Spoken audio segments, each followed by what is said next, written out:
Y de ahí la idea de llamarle a la tertulia de hoy otra vez ante los desafíos de nuestro tiempo. Ustedes saben que con ese título el padre realiza la jornada pedagógica para maestros y maestras, sobre todo, que tuvo en 1930, desafíos de nuestro tiempo, y que desde entonces nos ha invitado a que hay dos cosas que tenemos que hacer de forma continua: poner la mano en el pulso del tiempo y el oído en el corazón de Dios. Entonces, si no sabemos por dónde va el pulso del tiempo y no escuchamos el corazón de Dios, o escuchamos uno y no medimos el otro, pues cómo sabemos a qué vamos a dar respuesta y a qué tenemos que mirar, y cuáles son esos signos y esos elementos que tenemos que establecer. Y entonces, de ahí que el instituto decidiéramos hacer esta tertulia, que va a ser la primera. Y digo la primera porque ya estamos trabajando con una serie en algunos de los temas de los que voy a presentar esta noche. Y esta primera lo que quiere ser es una provocación. Y algunos yo sé que me estarán mirando con cara, y cuando no, tú no has querido hacer, provocarnos de alguna manera. Pero digo que quiere ser una provocación porque intenta poner sobre la mesa muchos de los temas y muchas claves sobre los temas, de tal manera que podamos animarnos a seguir entonces discutiéndolos en las otras tertulias y yendo más a profundidad sobre algunos de esos temas en las próximas tertulias que estamos organizando. Y la idea es que por lo menos una vez al mes, como teníamos las tertulias en el santuario y las tertulias en Oasis, pues por lo menos una vez al mes tengamos una tertulia virtual y podamos seguir sobre estos temas. Y ya ahorita les adelantaré un poco sobre cuál es la segunda. Así que le agradezco a la hermana Elena, que es quien preside el Instituto Pedagógico, que me diera permiso para iniciar esta serie, y a los demás compañeros del instituto por el apoyo, a Ronnie, a la hermana María, a la hermana Nancy, a Norma, y a Mercedes y a los demás miembros del instituto, ¿verdad? Que nos han apoyado en esta iniciativa.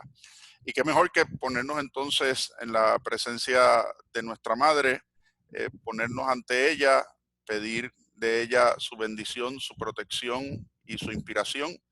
Estamos ya a 2 semanas de Pentecostés. Pidamos que ella también pida para nosotros la gracia del Espíritu Santo, para que nos ilumine, para que nos guíe, para que abra nuestros corazones al impulso y a la fuerza de ese espíritu, y sobre todo para que por intercesión del Padre Fundador podamos nosotros también dar respuesta a los desafíos del tiempo en el que estamos viviendo y lo que implica no solamente para el mundo, sino también para la iglesia, que es uno de los temas que pondremos sobre la mesa esta noche.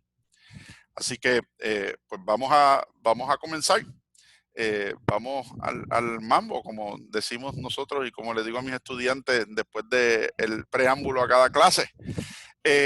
Y como siempre, es una tertulia, no es un monólogo, así que aunque yo voy a estar algún rato exponiendo unas ideas, en la medida de que la tecnología nos lo permita, pues abrir también el espacio a comentarios, a preguntas. Y vuelvo a lo que decía ahorita, a través del chat o alzando la mano por el sistema, pues pueden pedirme cualquier aclaración o cualquier intervención, y con mucho gusto lo atendemos.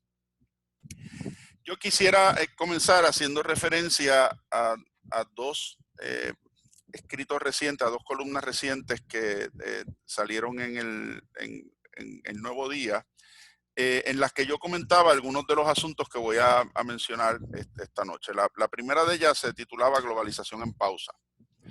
Y Globalización en pausa era una pequeña reflexión. El periódico lo que nos permite de vez en cuando son más que 400 palabras, así que se podrán imaginar cómo uno condensa a 400 palabras algunas de estas ideas.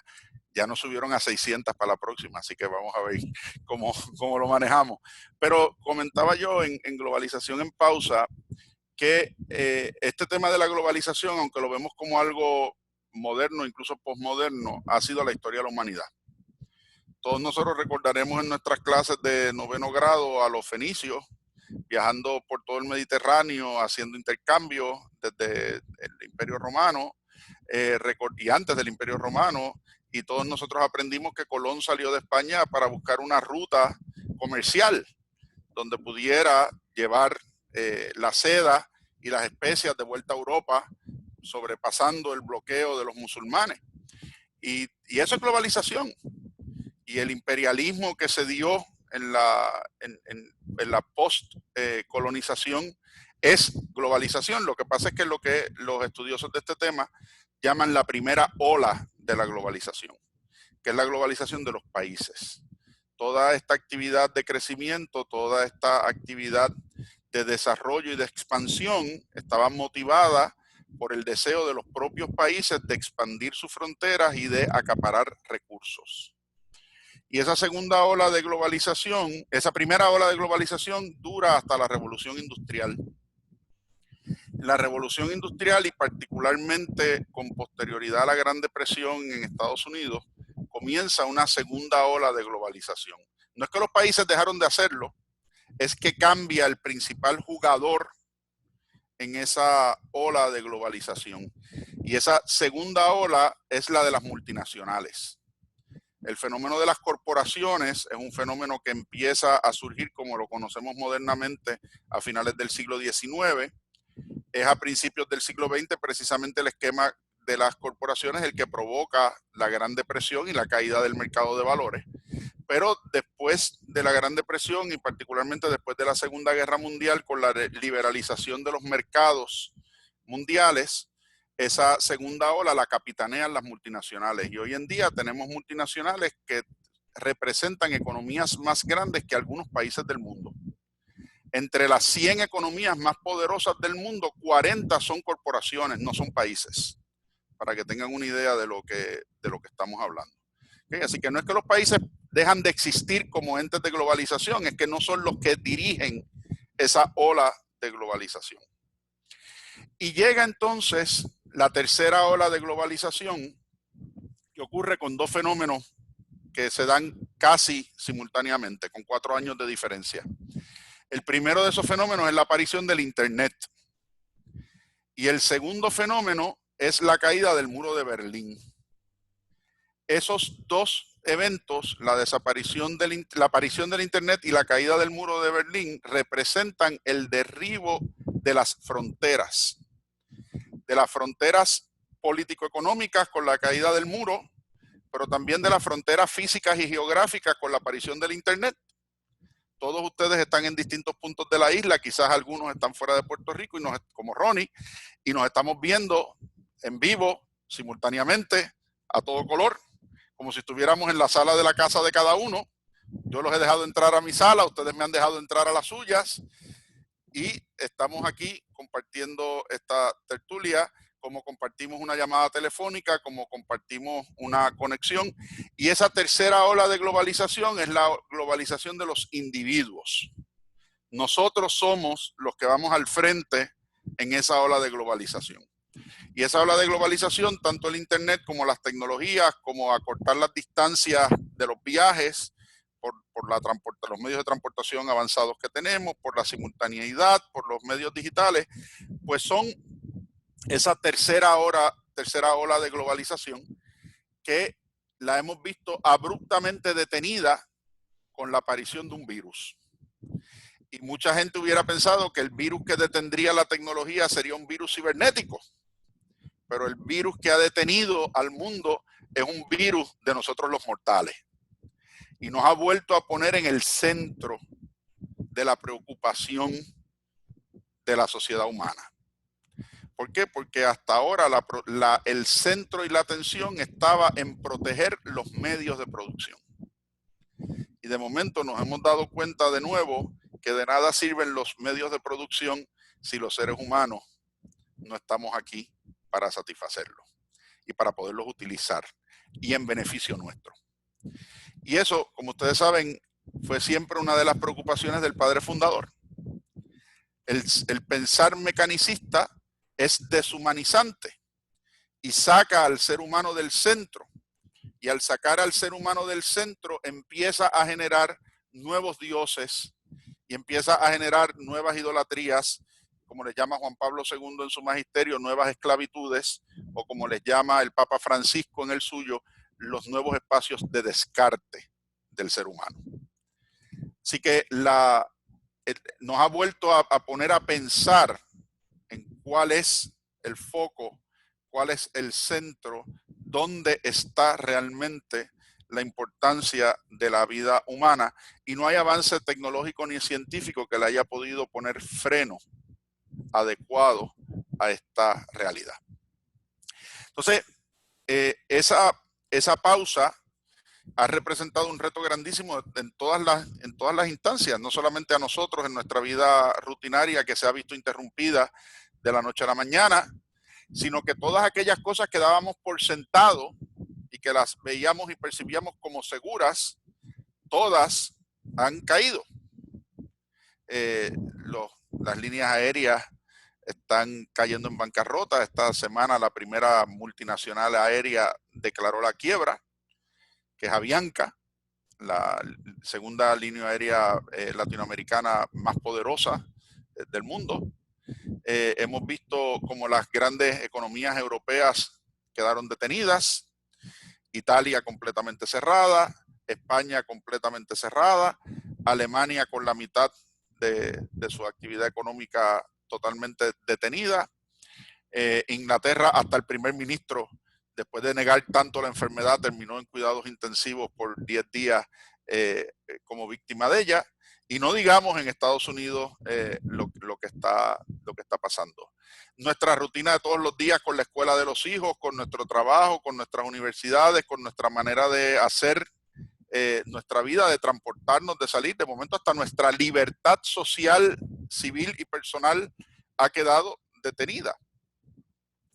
Y entonces entra otro elemento del padre fundador, que es la actitud con la que enfrentamos estos momentos y estas circunstancias. Y el padre en Dachau, o al salir de Dachau, que mucha gente le preguntaba cómo había sobrevivido a las imposiciones y a los esfuerzos y a los reclamos que hacían de él en Dachau, y una de las razones por las que nunca se volvió a afeitar, que él decía que como lo habían obligado a afeitarse todo el tiempo que estuvo en el campo de concentración, la barba era su signo de libertad. Pero decía sobre Dachau que en Dachau él nunca se sintió esclavo porque lo asumió todo con libertad. Y cuando le exigían hacer algo, no lo hacía porque lo obligaba, libre de hacerlo. Y ahí viene una expresión de San Pablo que recordamos en la liturgia de la Pascua, donde San Pablo nos dice: si ustedes han resucitado con Cristo, vivan como hombres libres. Todos nosotros sabemos que uno de los distintivos del hombre nuevo es precisamente su libertad. La libertad de ser y la libertad de hacer.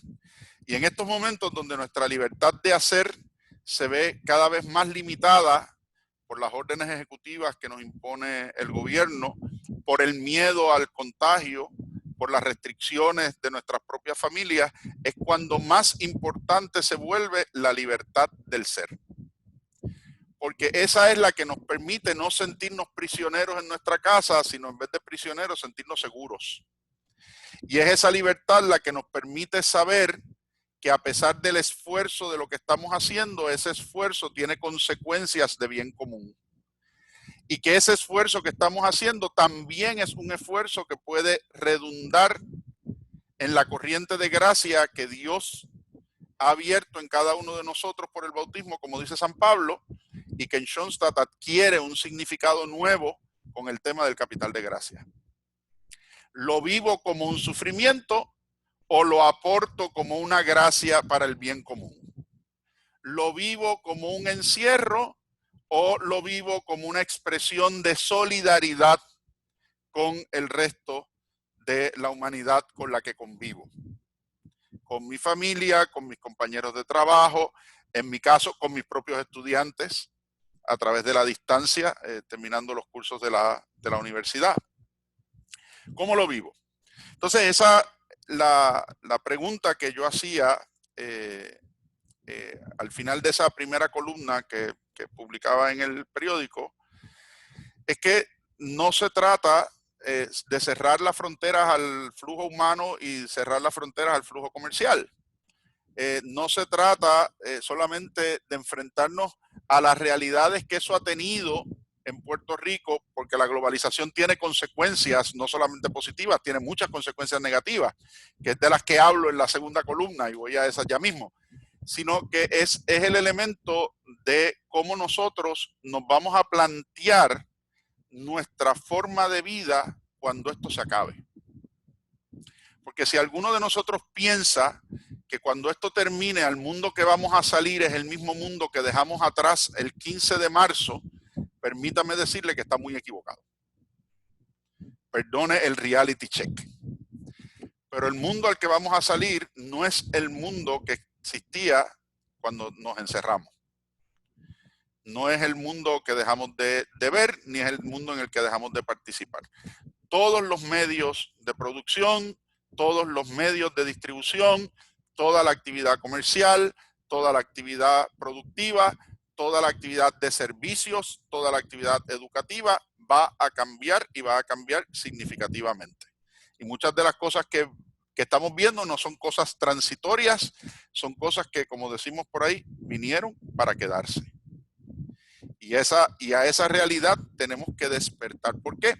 Porque una de las cosas que los papas nos han venido diciendo, particularmente desde Juan Pablo II, cuando hablaba del concepto de nueva evangelización, es que, miren, el mensaje que seguimos transmitiendo es el mismo, pero la realidad y los medios y los métodos a los que tenemos que aplicar ese mensaje no lo son.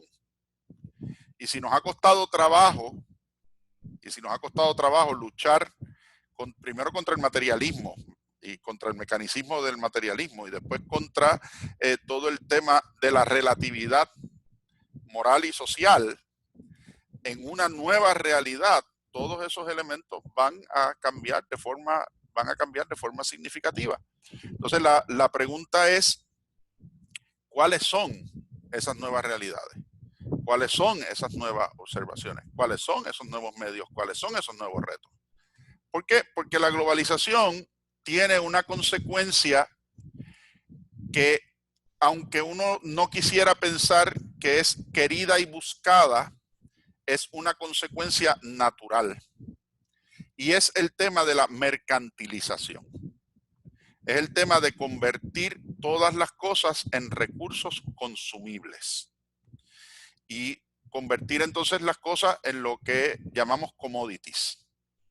Todo se convierte en un bien de consumo porque todo está sujeto a los juegos de las fuerzas del mercado, ¿verdad? Lo que llamamos oferta y demanda y elementos de esa naturaleza.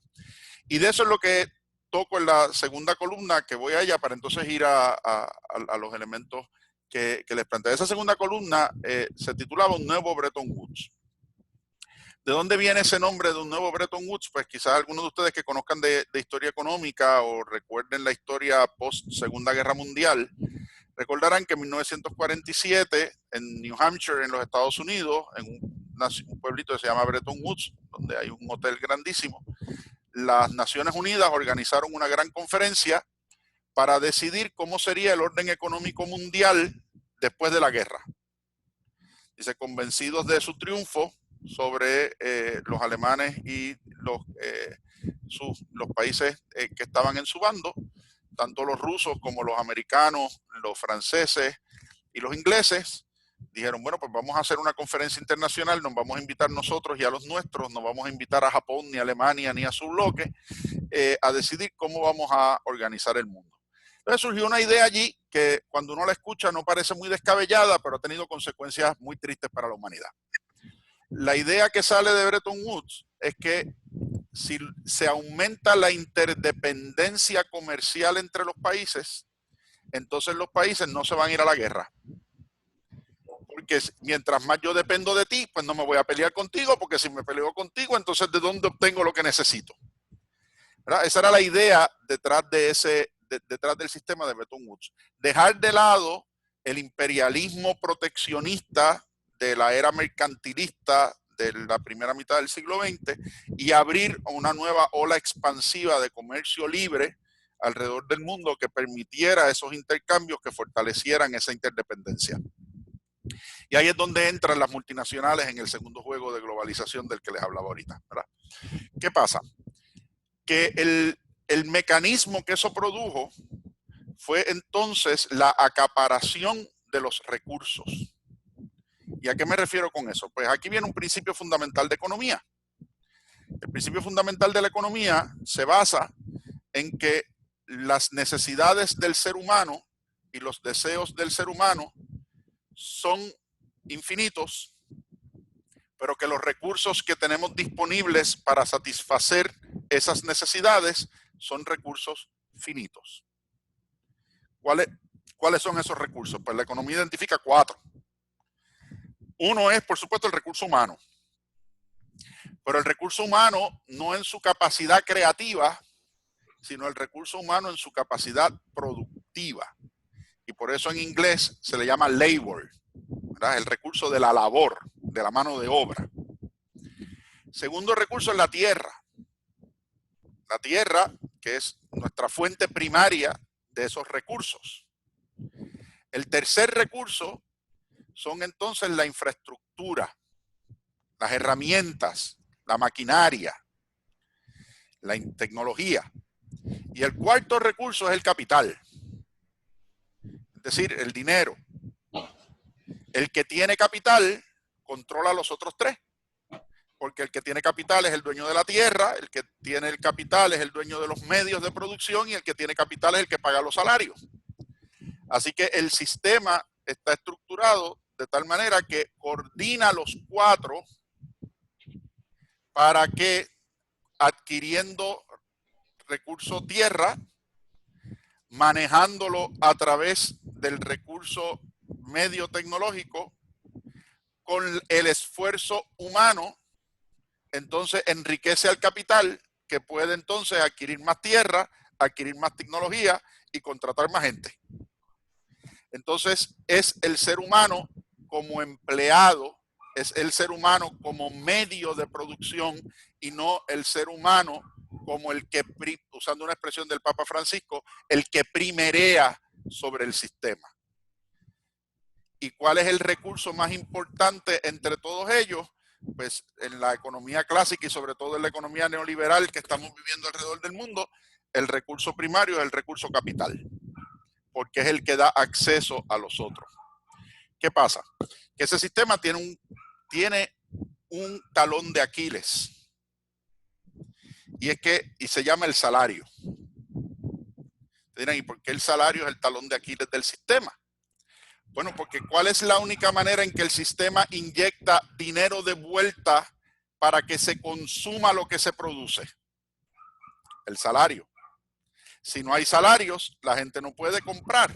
Si la gente no puede comprar, no hay demanda. Si no hay demanda, se abarata la oferta, entonces no hay rendimiento para los medios de producción, ni hay rendimiento para el capital.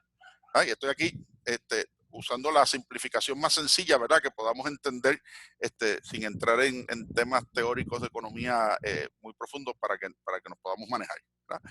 Así que el salario se convierte en el medio de intercambio que engrasa el sistema, que permite que el sistema consuma de sí mismo.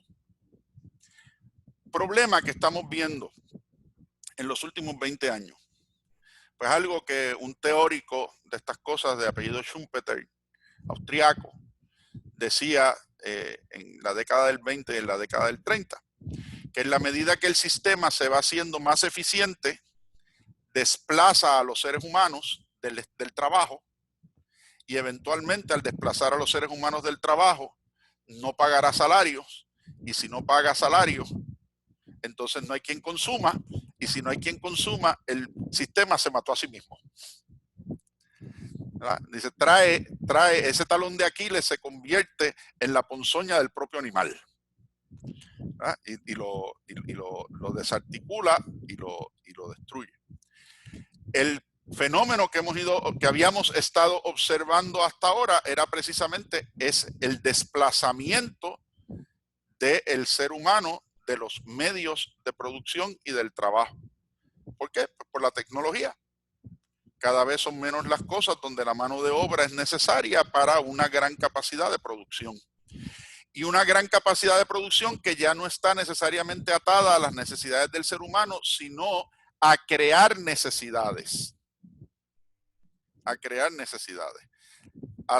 Cuando yo le digo a mis estudiantes que a diferencia de ellos, yo no tenía celular hasta que llegué a la universidad, y cuidado si fue un poquito después, y que el primer correo electrónico lo tuve en cuarto año de high school, y que cuando entramos a la universidad fue que empezamos a ver las laptops, y eso fue los otros días. Literalmente los otros días, y me gusta todavía decir que fue los otros días. Y le veo la cara de algunos de ustedes diciendo, sí, por favor, insisten que fue los otros días.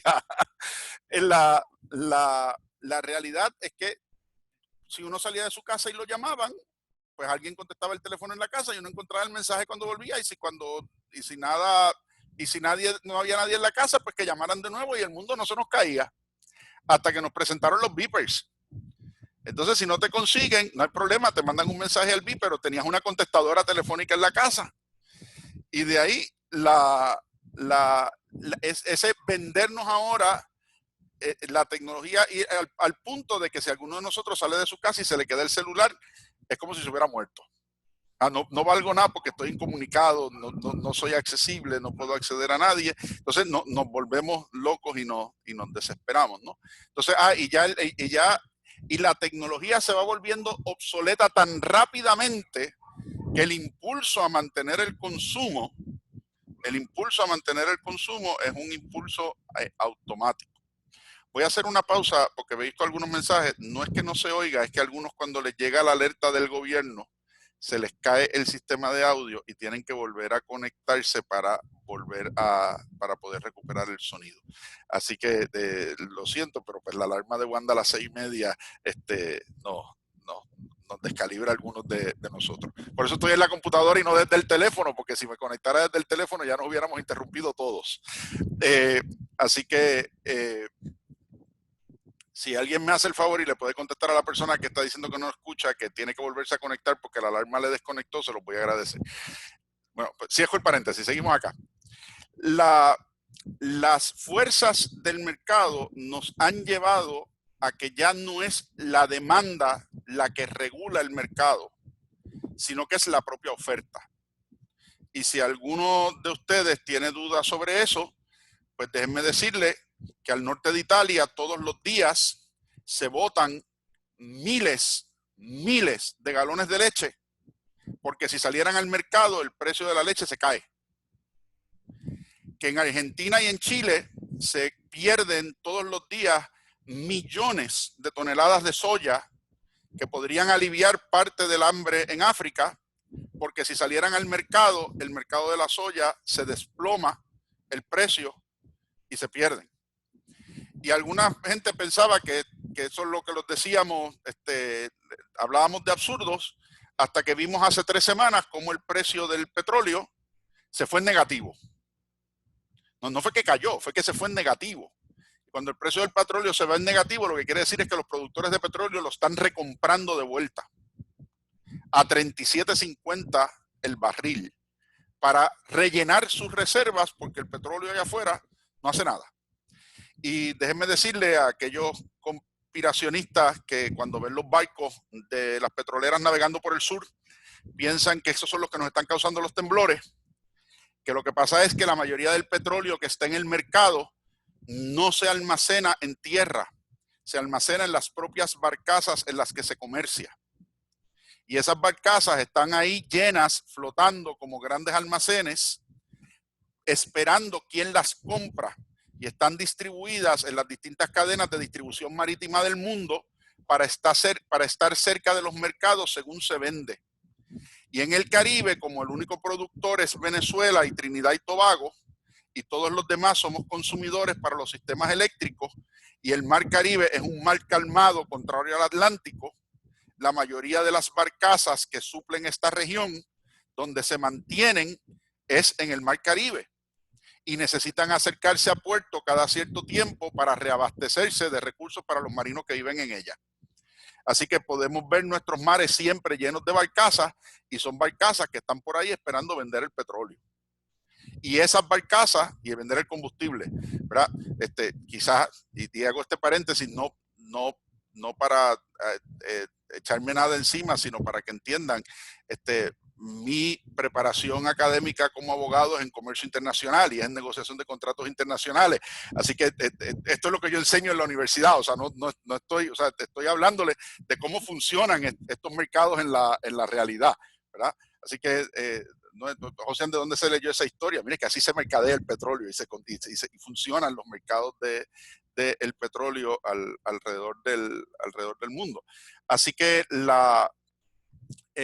esa es la realidad. Nos han impuesto la oferta como control de los mercados y no la demanda, no lo que nosotros necesitamos, no lo que nosotros buscamos. Entonces, ¿qué pasa? Como la pandemia nos ha obligado a encerrarnos y nos ha obligado a no consumir, todas esas estructuras del mercado se caen de golpe. ¿Por qué? Porque se han puesto al revés. Se han puesto al revés. Y como ahora lo que se necesita es lo que nosotros demandamos. ¿Y qué demandamos? Pues demandamos alimentos, demandamos equipos de seguridad, demandamos equipos de protección, demandamos detergentes, demandamos comida. Y todas esas cosas que demandamos son las que son mano de obra intensiva. No son las que son de tecnología intensiva.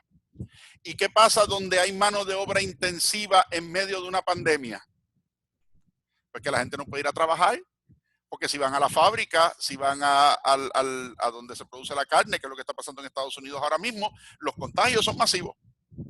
Entonces se han caído los medios que no dependen de la demanda y los que sí dependen de la demanda que hay en este momento no pueden satisfacerla porque no pueden trabajar, porque son de mano de obra intensiva. Y de momento nos encontramos a todo el mundo en la calle con altos niveles de desempleo, en Estados Unidos rozando el 20 y pico %, cuando Estados Unidos típicamente está en la tasa natural del 5%. Hay estados en los Estados Unidos donde ya ha llegado al 35% la tasa de desempleo en 3 meses.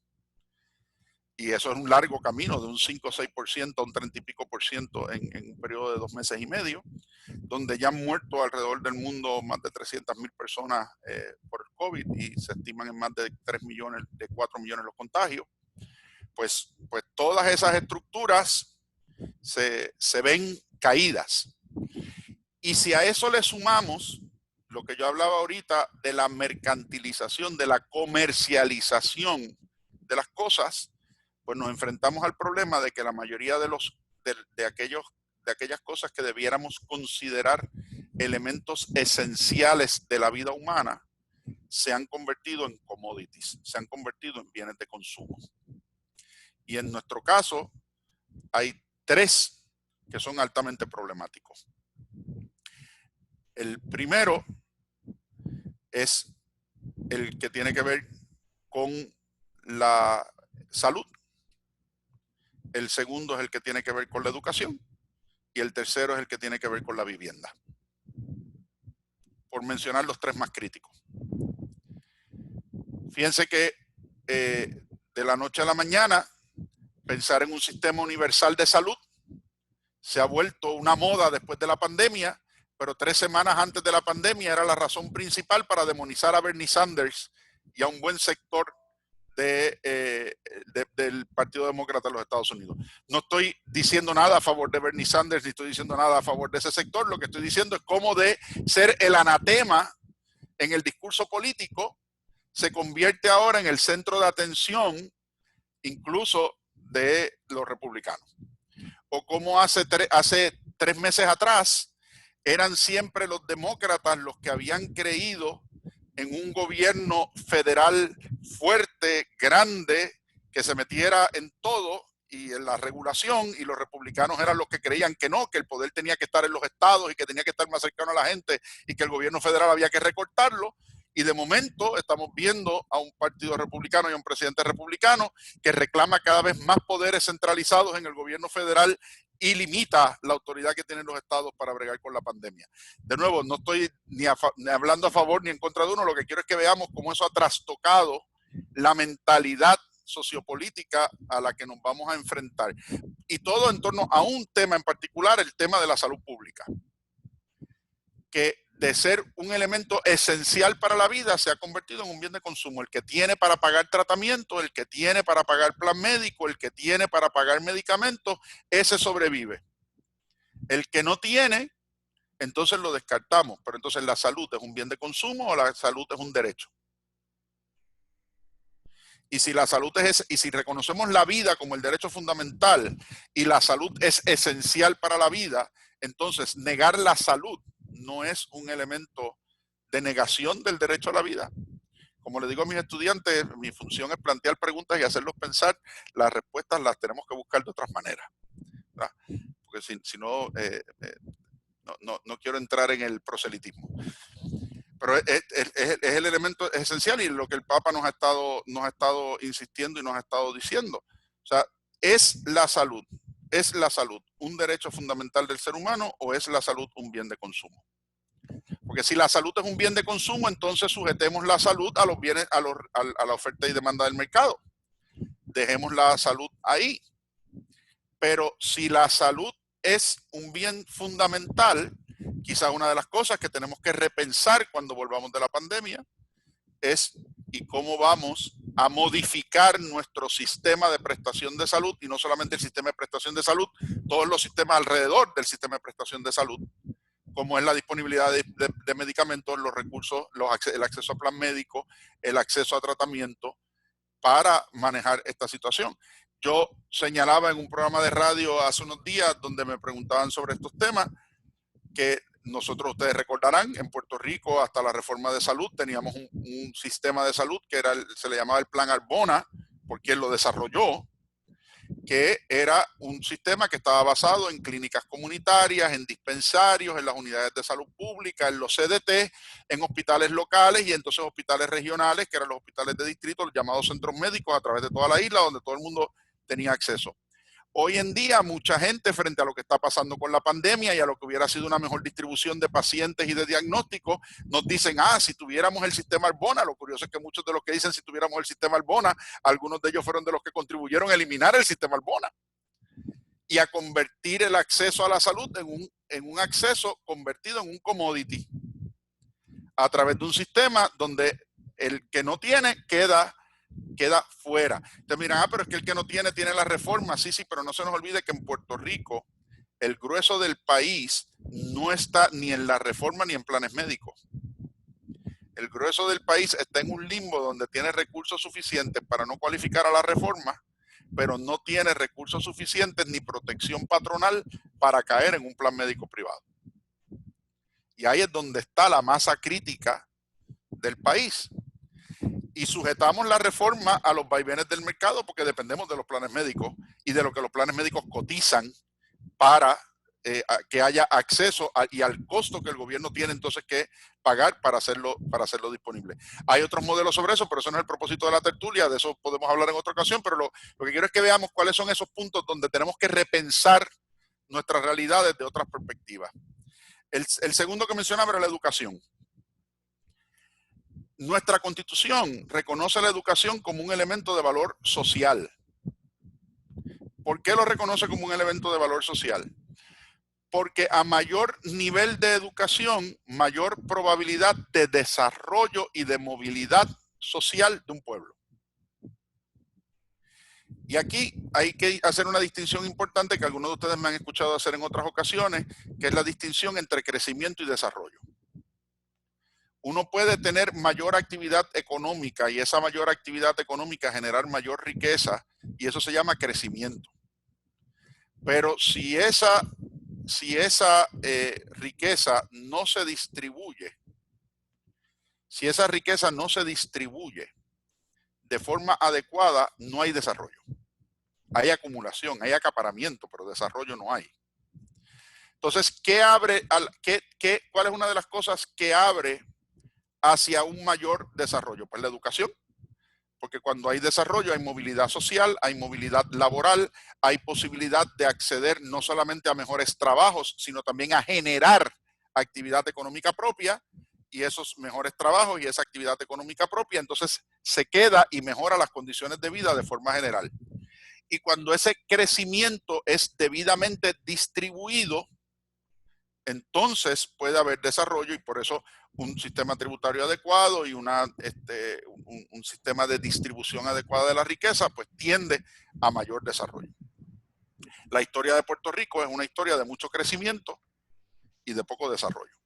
Y el que llevemos 15 años en una recesión económica es una muestra de eso. Si hubiera habido desarrollo, un cambio en nuestra estructura de financiación económica, social y política, no nos hubiera dejado en las condiciones en las que estamos ahora.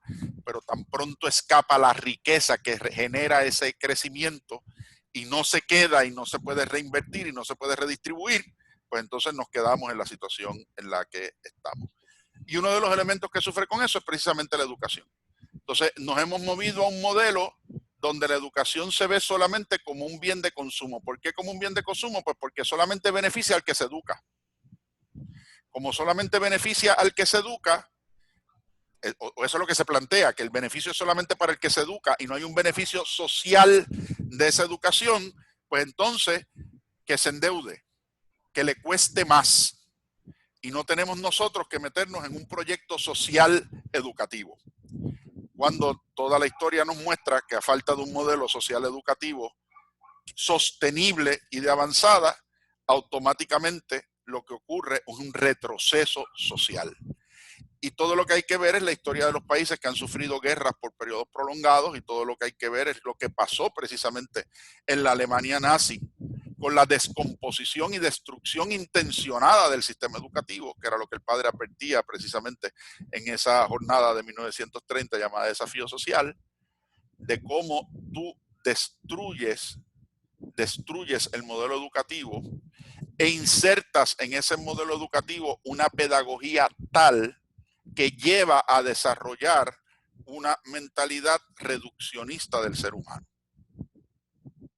Y si pasamos por el tema de que el modelo educativo busca también, en algunos sentidos, destruir nuestra propia identidad, ¿cómo puede avanzar y desarrollarse un país que no sabe ni quién es?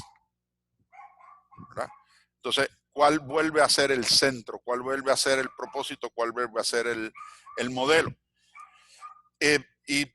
Alguien me escribe que ve la salud ni como un bien ni como un derecho, sino como un regalo. Sí, pero es que todos nacemos con salud, o la gran mayoría de nosotros nacemos con salud, y hay condiciones en la vida donde la salud se afecta.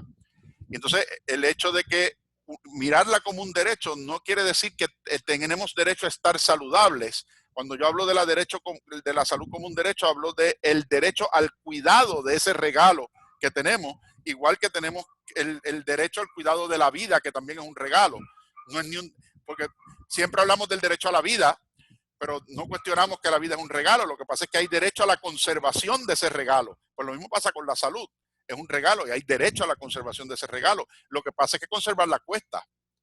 Entonces, como cuesta, la pregunta es, ¿ese costo debe ser un costo de consumo o ese costo debe ser un costo de bienestar social? Esa es la diferencia. ¿Verdad? Como yo le digo, y salvando aquí todas las diferencias y a expensas de un regaño después de que esto termine, es como yo le digo a mis estudiantes sobre el derecho a la propiedad. O sea, el derecho a la propiedad es un derecho universal, y mis estudiantes rápido protestan y me dicen, pero profesor, en el comunismo no hay propiedad. Y yo dice, sí hay. La diferencia está en de quién es la propiedad.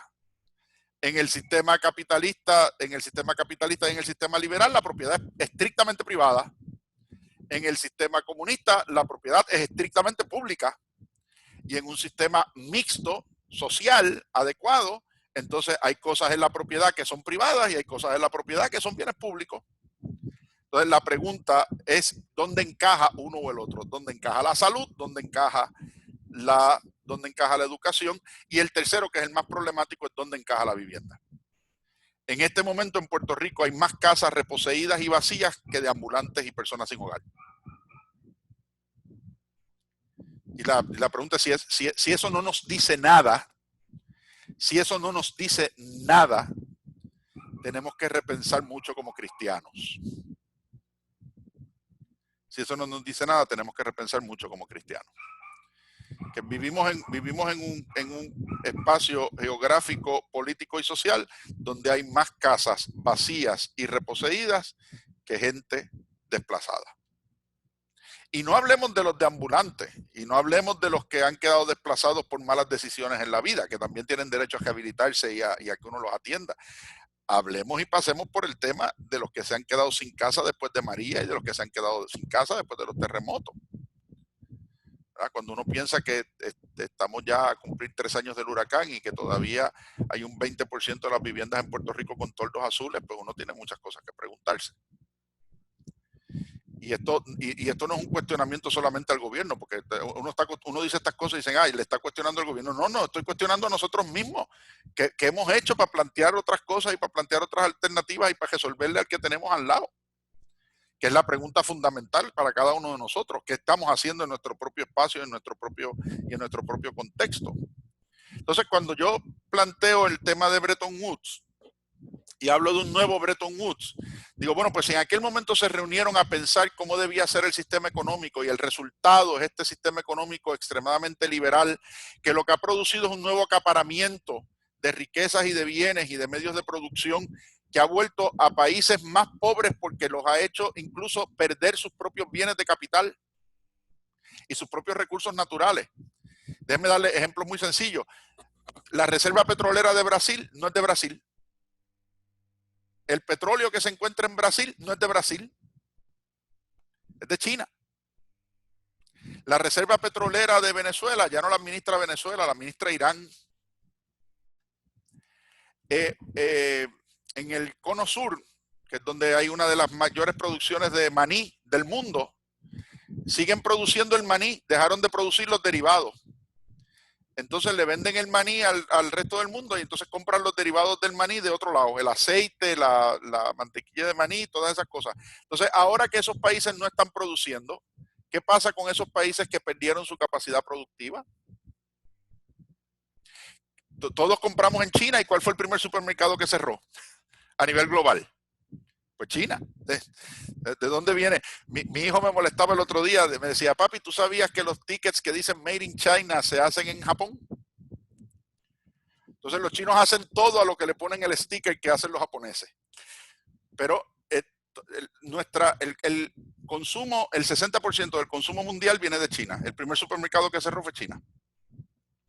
Y todos los demás hemos ido perdiendo capacidad productiva frente a China. De momento se vuelve a hablar de las farmacéuticas en Puerto Rico. Si las farmacéuticas en Puerto Rico hubieran existido todavía y las farmacéuticas en Puerto Rico estuvieran produciendo estos medicamentos y estos medical devices y estuvieran exclusivamente para nuestro mercado, no tener que depender del que le vende al mundo entero y que esté en la misma situación, porque el que esté en la misma situación no le va a vender a otro mientras no resuelva la suya. Y entonces ese acaparamiento que ha desarrollado ese sistema lo que ha hecho es volvernos más dependientes.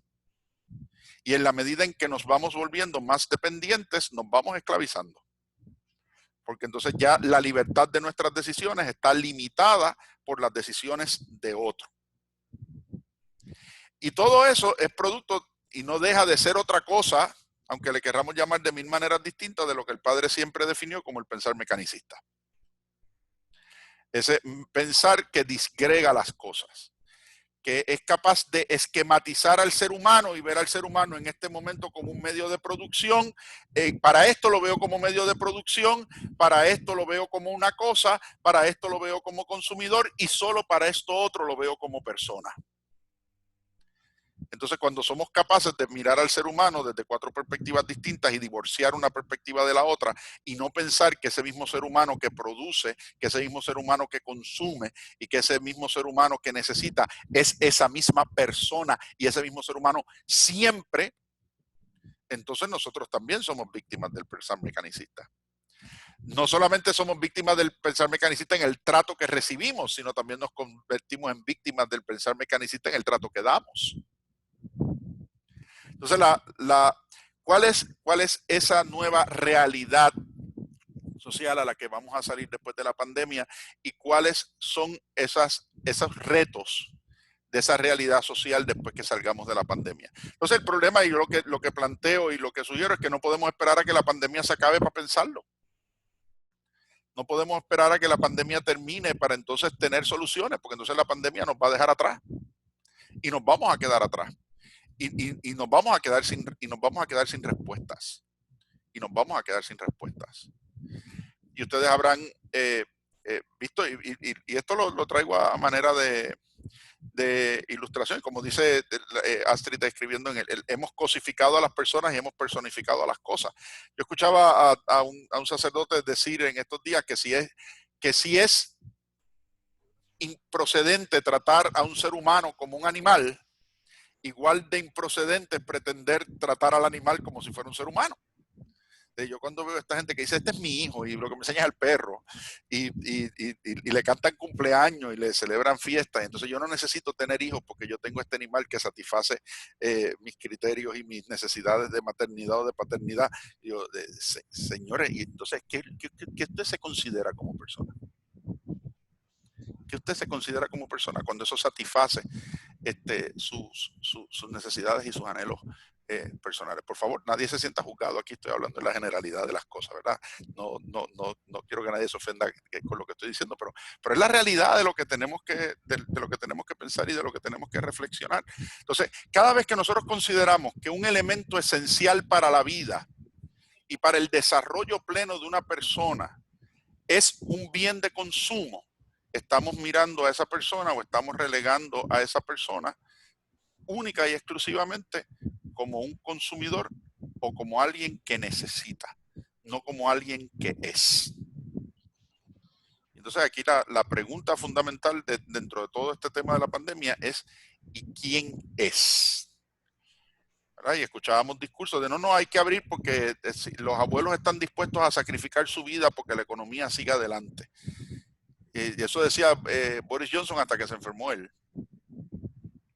Y eso hemos escuchado. Entonces, el primer me da gracia, el presidente de los Estados Unidos, perdónenme, pero lo tengo que decir de esta manera, esto es fake news y esto no es como es y hay que reabrir todo, pero él se hace pruebas todos los días y a toda la gente que se le acerca se le hacen pruebas todos los días para evitar que se contagie. Y ya hay en cuarentena la mitad del personal de la Casa Blanca por 4 contagios, ¿verdad? ¿Dónde está el discurso? ¿Dónde está la realidad de la vida y de la persona? Y obviamente el reto económico uno lo mira como el primer reto inmediato, porque todos dependemos de la actividad económica. Yo no estoy negando eso, por supuesto. Yo enseño Derecho y Economía, soy profesor de Comercio Internacional, jamás negaría, menos en la Semana de los Contadores, ¿verdad? Que mis compañeros de profesión me protestarían. No estoy menospreciando el sistema económico. El sistema económico es necesario. Lo que nos ha demostrado la pandemia es que el sistema económico no puede ser el sistema primario, ¿verdad? Nosotros hemos sujetado el sistema político al sistema económico y hemos puesto la primacía de los sistemas que controlan y que regulan la vida humana en el sistema económico. Y ese ha sido el gran problema. Porque si incluso los sistemas políticos, que son los sistemas que más cercanos deben estar a las necesidades y a las aspiraciones de la gente, están sujetos al sistema económico, entonces no son las necesidades y las aspiraciones de la gente las que determinan las decisiones del sistema político, sino son el mayor beneficio del capital que controla el sistema económico. Entonces, ¿dónde están las prioridades? Y entonces está el ser humano al servicio de los sistemas o están los sistemas al servicio del ser humano. Y yo le decía a mis estudiantes y le suelo decir a mis estudiantes, mire, lo mismo pasa con el derecho. Yo enseño el tema de introducción al derecho. Mire, el derecho en sí mismo, entre los sistemas políticos y los sistemas económicos, el derecho en su naturaleza es neutral. Pero tan pronto se opta por un sistema económico o por un sistema político, el derecho tiene que perder esa neutralidad porque la función del derecho es regular el sistema por el que se opta. Entonces, si optamos por un sistema capitalista, nuestro derecho va a ser un derecho que defiende la propiedad privada, que defiende el mercado, que defiende a los productores y que garantiza algunas protecciones para el consumidor, pero que necesita que ese sistema económico funcione. Si nosotros optamos por un sistema republicano de gobierno como el que tenemos, pues es obvio que nuestro derecho va a hablar de separación de poderes, que va a hablar de libertades públicas frente al Estado, que va a hablar de pesos y contrapesos, pero es porque responde a una selección previa que tiene que ordenar y que tiene que regular. Entonces, y vivimos nosotros en una combinación de esos sistemas, pero hay otros sistemas que hemos dejado de lado. Por ejemplo, hemos dejado de lado a la familia como sistema. Hemos dejado de lado a la comunidad como sistema. Y nos hemos cargado un principio fundamental de la doctrina social de la iglesia, que es el principio de la subsidiariedad. Que cada cosa en el lugar más cercano a donde se produce y se necesita. Y los demás niveles están en apoyo y en auxilio de ese. Y nosotros nos hemos olvidado de la subsidiariedad. Y al olvidarnos de la subsidiariedad también nos hemos olvidado de la solidaridad. Porque hemos convertido la solidaridad en filantropía. Y la solidaridad y la caridad cristiana no son filantrópicas. Porque la filantropía es sencillamente sentirme bien de ayudar al otro. Y lo ayudé ahora y qué bien yo me siento cuando lo ayudé. No se preocupa por el estado real del otro ni por el avance y el desarrollo del otro. Y ahí es donde entra la caridad y ahí es donde entra la solidaridad. Que no es identificar la necesidad del otro y ayudarle a superarla, es identificarme con el otro en su necesidad. Y desde esa identificación con el otro, entonces caminar con él y apoyarle a superar la necesidad a la que vive. Y esa necesidad no es solamente material, que es el otro gran problema. Que la filantropía solamente resuelve las necesidades materiales. Pero el gran problema de nuestro tiempo no son las necesidades materiales. Las necesidades psicológicas, emocionales y sobre todo las espirituales son las necesidades más grandes de nuestro tiempo. Y a esas no se le puede dar respuesta desde la filantropía. A esa no se les puede dar respuesta desde la filantropía. Y por eso cuando el Papa habla de una ecología integral, habla de todos estos temas. No habla solamente del medio ambiente. Mucha gente dice, la carta del Papa sobre el medio ambiente.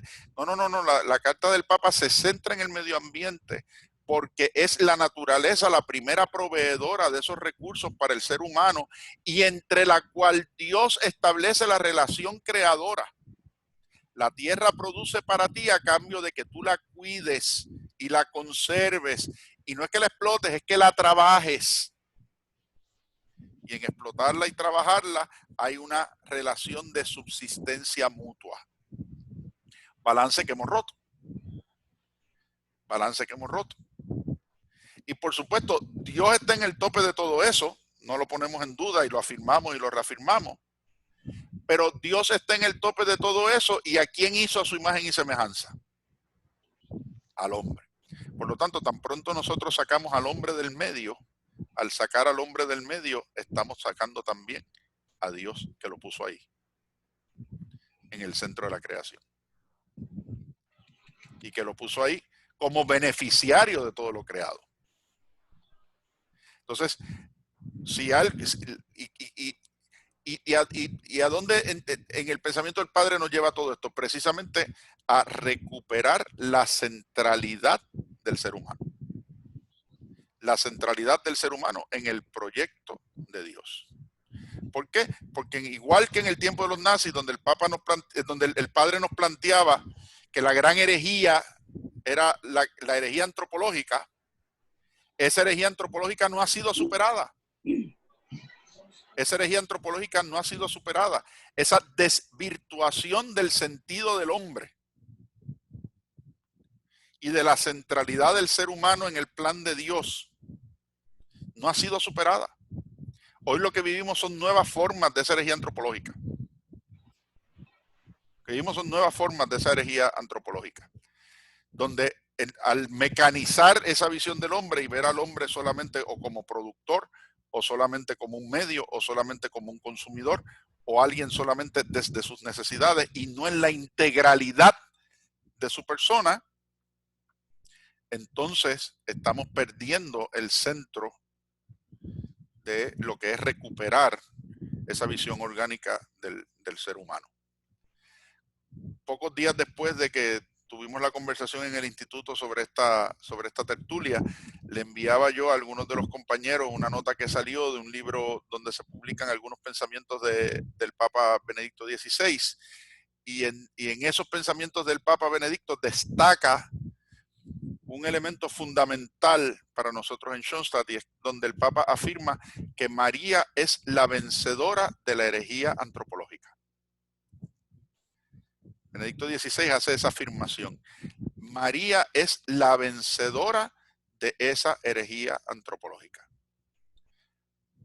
porque en ella se materializa a la perfección el plan de Dios para el ser humano. Se materializa a la perfección el plan de Dios para el ser humano. Es en la figura de María donde nosotros podemos ver la plenitud de lo que estamos llamados a hacer.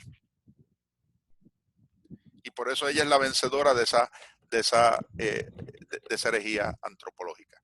Entonces, si lo que estamos viviendo es parte de eso, y si la pandemia lo que ha hecho es traer eso a flote y confrontarnos con eso de vuelta. Por eso les decía al principio, fíjense que no ha sido un virus cibernético el que ha detenido al mundo y a la tecnología. Es un virus que a quienes afecta a nosotros, a los seres humanos.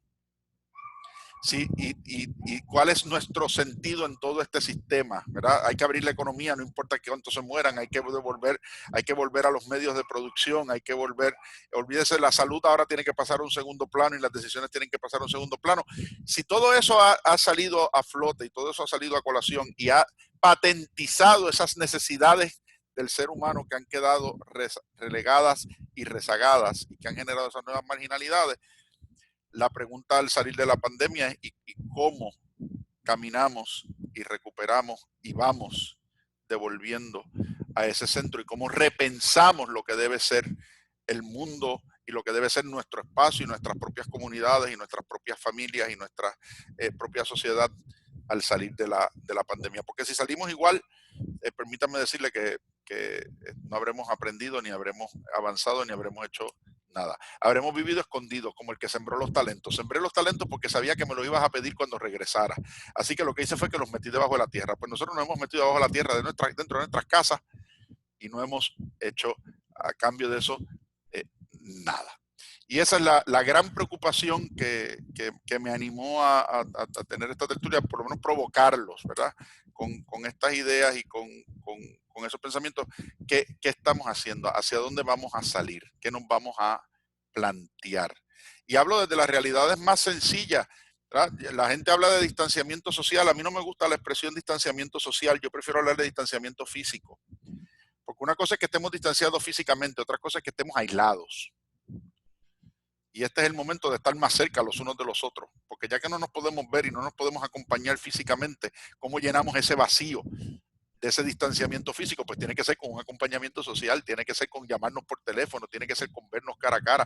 Yo les decía a mis estudiantes, miren, lo mejor de poderme encontrar con ustedes por lo menos una vez a la semana, aunque sea por aquí por Zoom, es que nos mantiene conectados con la realidad, nos mantiene conectados unos con los otros, nos mantiene conectados con esas vivencias de ustedes, que como quiera se supone que las compartiéramos en el salón de clase y que ahora las tenemos que compartir a la distancia con nuestra familia. Miren, si lo más terrible de esto, y no hablemos del tema de la iglesia y de las parroquias, ya mismo voy a tocar ese, pero yo vivo a 5 casas de mis papás.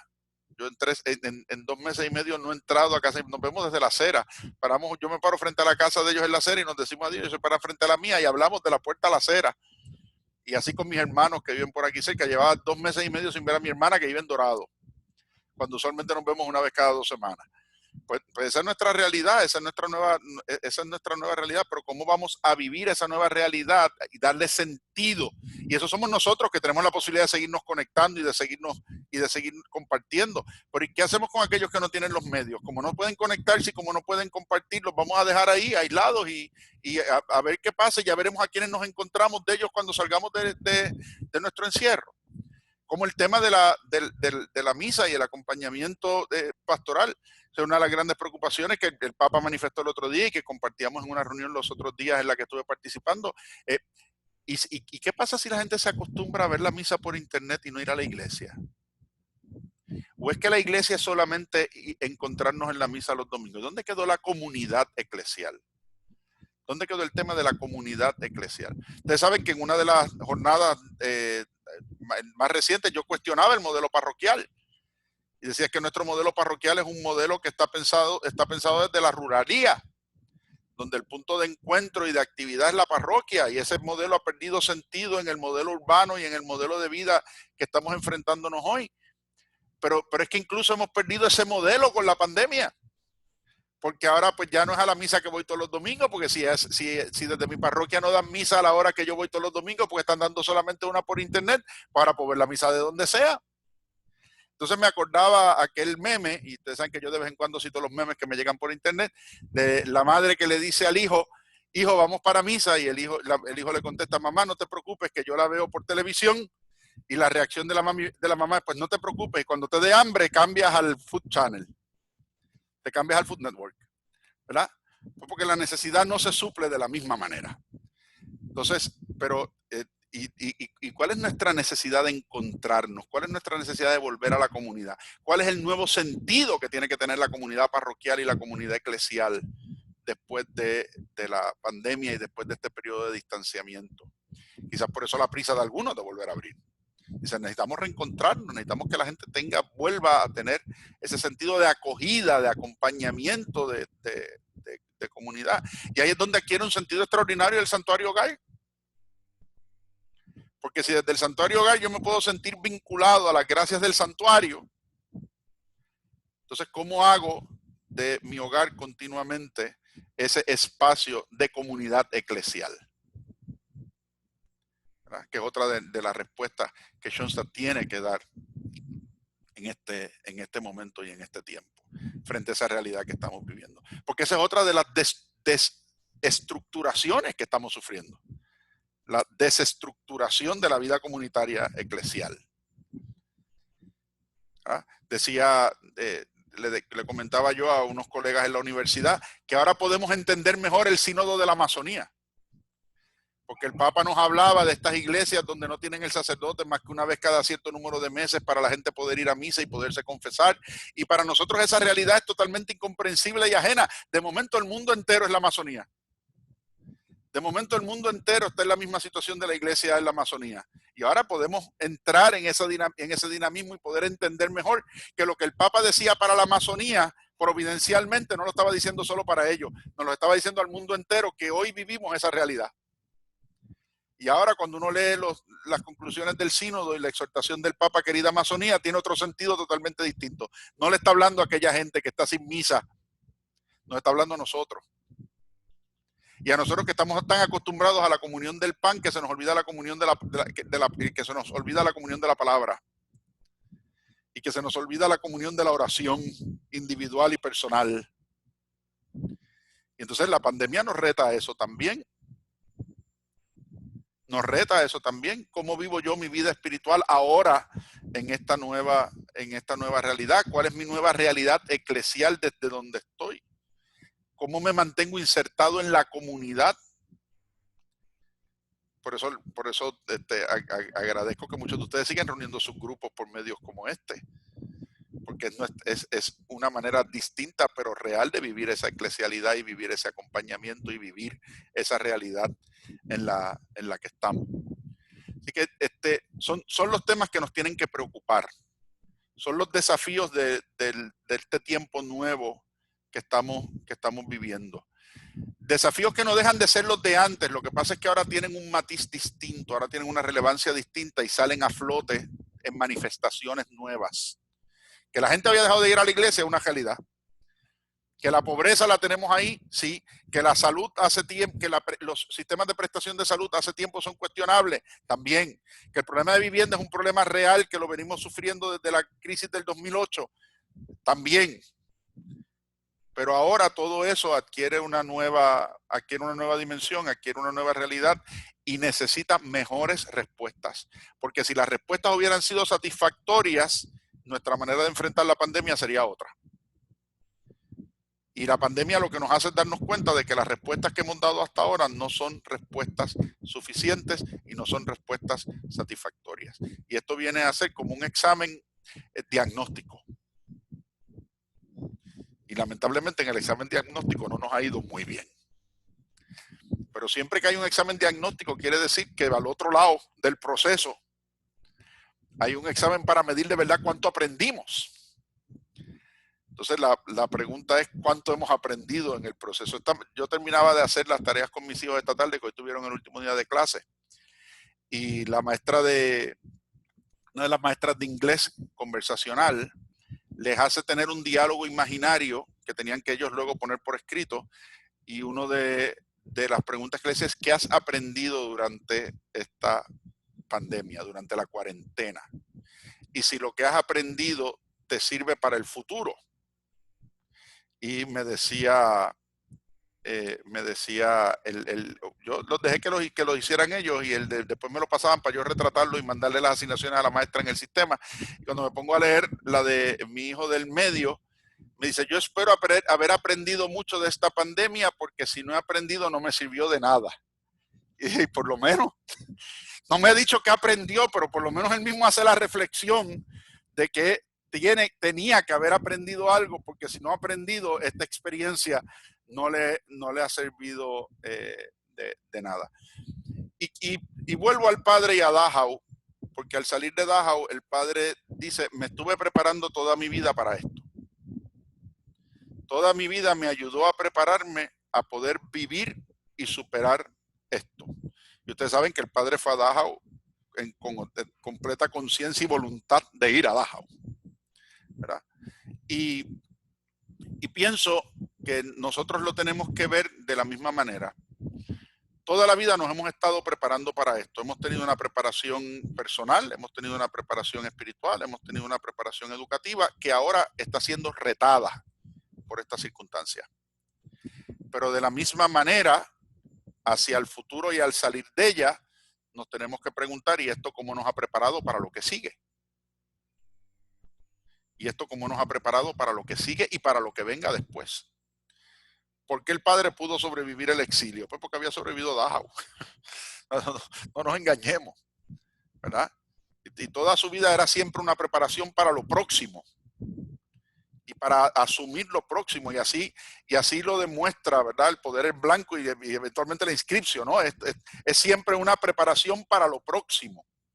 Entonces, la reflexión que tenemos que hacer ahora es cómo lo que hemos vivido nos ha preparado para esto, cómo lo estamos enfrentando y cómo esto nos está preparando y qué nos está diciendo y qué nos está enseñando para lo que venga después.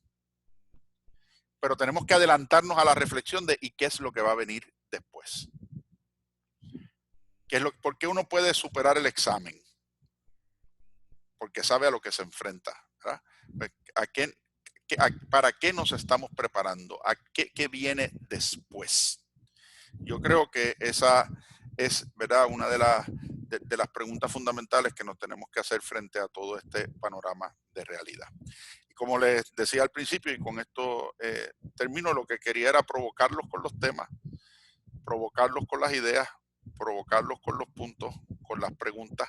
Como les digo siempre a mis estudiantes, si dejo en su cabeza más preguntas que contestaciones, hice mi trabajo, porque entonces lo que importa es la reflexión que uno hace después que terminemos esta noche. Y vamos a seguir sobre algunos de estos temas en las tertulias que seguiremos haciendo. La próxima va a ser sobre el tema económico. Nosotros habíamos planificado este año tener la jornada pedagógica sobre el tema de la pobreza. Uno de los temas que íbamos a tocar esencialmente era el tema de la pobreza y del bien común en Puerto Rico. Y una de las personas que habíamos invitado para la jornada pedagógica, lo voy a tener invitado en la próxima tertulia, que es el doctor Leandro Colón Alicea, es el vicepresidente de la Universidad Católica, pero es economista, estuvo por muchos años trabajando al frente de los informes económicos de la Junta de Planificación de Puerto Rico, y es uno de los organizadores del simposio sobre pobreza que todos los años realiza la diócesis de Mayagüez, y es el que coordina el área de reflexión sobre pobreza y marginalidad en la comisión que trabaja con el Plan Nacional de Pastoral en Puerto Rico. Así que una de las personas que más cercano ha estado en este tema desde la perspectiva eclesial también. Así que ya estaremos poniéndole fecha prontamente a esa tertulia en la que nos estará acompañando, y seguiremos ahí sí sobre muchos de los temas que hemos puesto sobre la mesa esta noche. Así que me callo, reacción, ahora sí, pues siéntase todo en total libertad de reaccionar, de decir, de plantear. Monchito, no empiece. Ya estamos en el 2020 y no se te va a dar. Pero, fuera del comentario de Monchito, cualquier cosa, bienvenida. Acuérdense que tienen que pedirle la palabra a la hermana por el chat o alzando la mano, porque ella tiene. No puede hacerlo así. Hay varios micrófonos.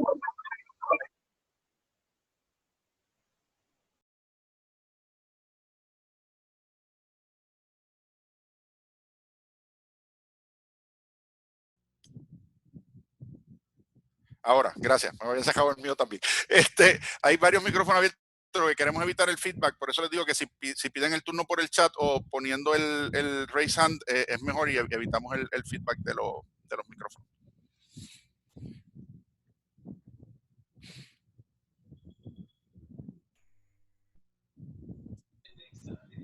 Ajá, alguien tiene el micrófono abierto por ahí. Busco por aquí.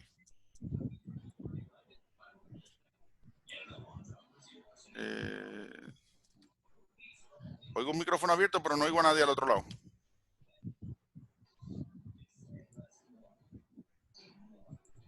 Pues preguntas, comentarios.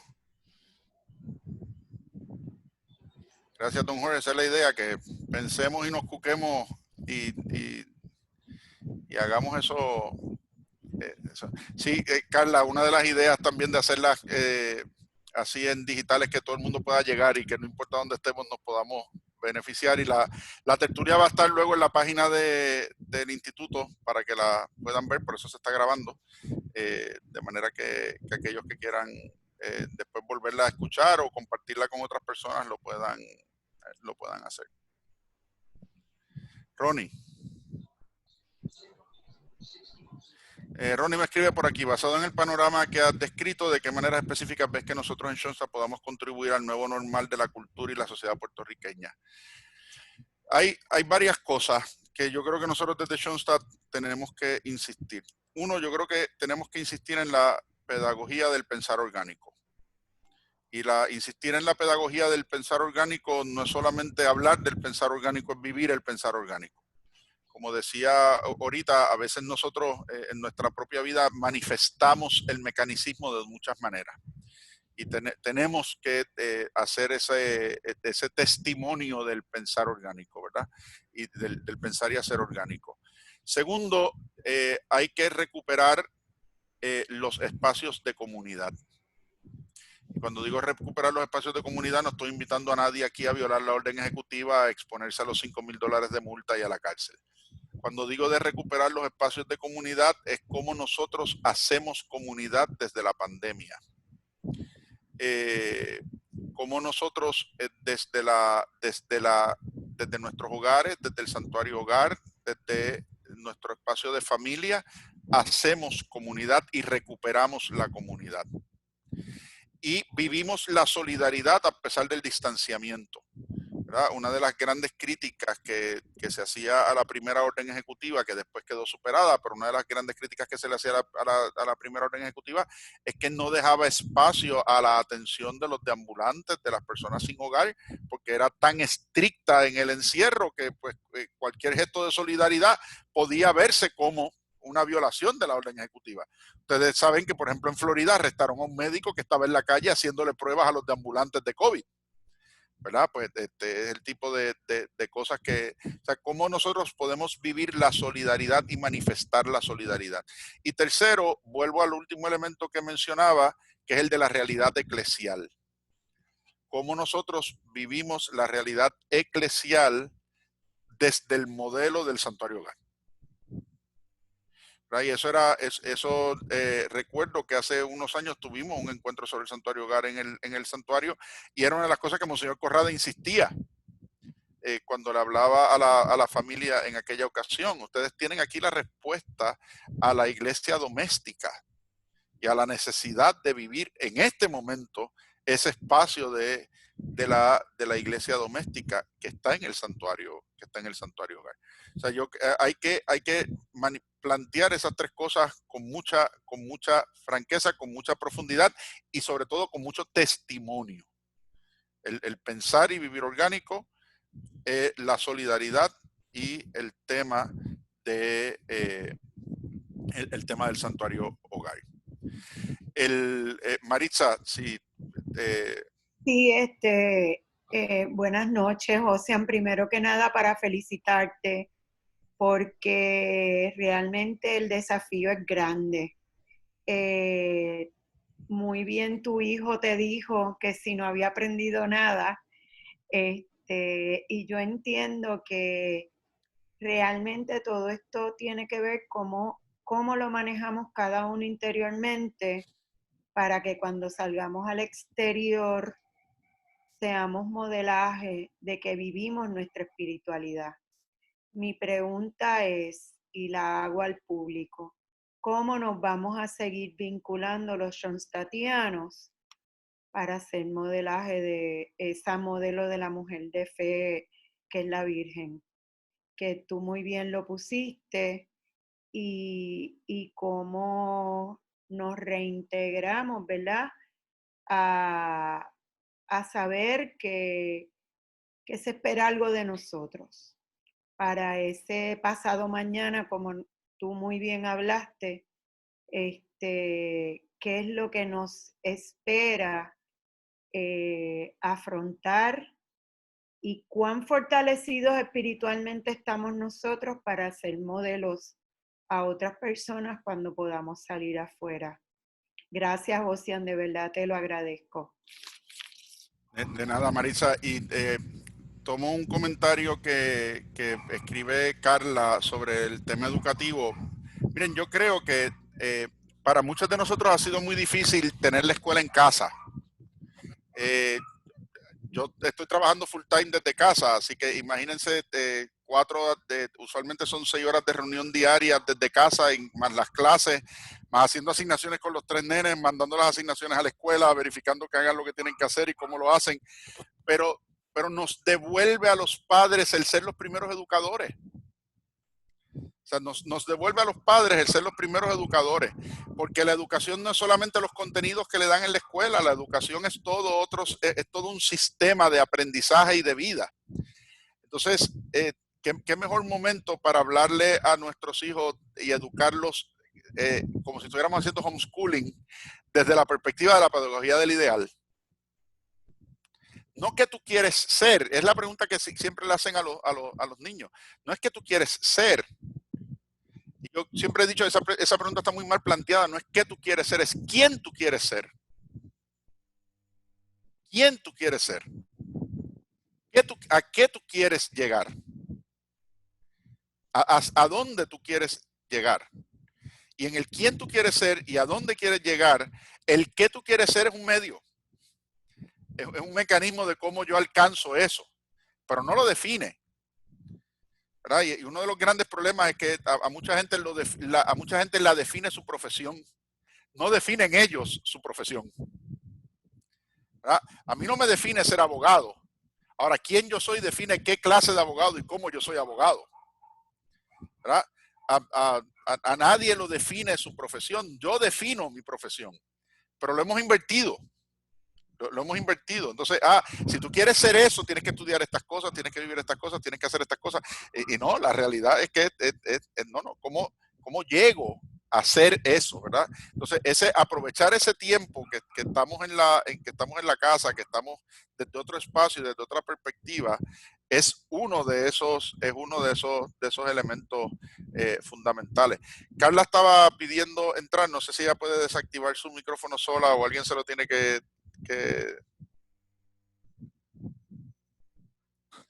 si le pueden. No, o sea, ahora, Carla, saludos a todos. No estaba pidiendo tú, no estaba aplaudiendo. Estaba aplaudiendo. Porque verdaderamente estoy súper de acuerdo con lo que estás diciendo y hay que retomar la educación desde otra manera, desde otro punto de vista cuando estás presentando. Sin embargo, me sigo preguntando cómo los sistemas deberían retomar el tema de la educación y cómo se debe ir transformando el mismo sistema. Ahora que estoy en la educación pública de Puerto Rico, estoy viendo cómo se deshumaniza la educación, cómo se transforma una educación a unos contenidos simplemente, y tal vez la pandemia nos está invitando a transformar la educación no a unos contenidos, sino a un sentido distinto, una educación como la que estás planteando, que es orgánica. Y veo que tengo algunos colegas de la universidad en el público y sé que van a estar de acuerdo conmigo, pero una de las grandes cosas que nosotros hemos tenido que combatir en la universidad es el tema de la especialización.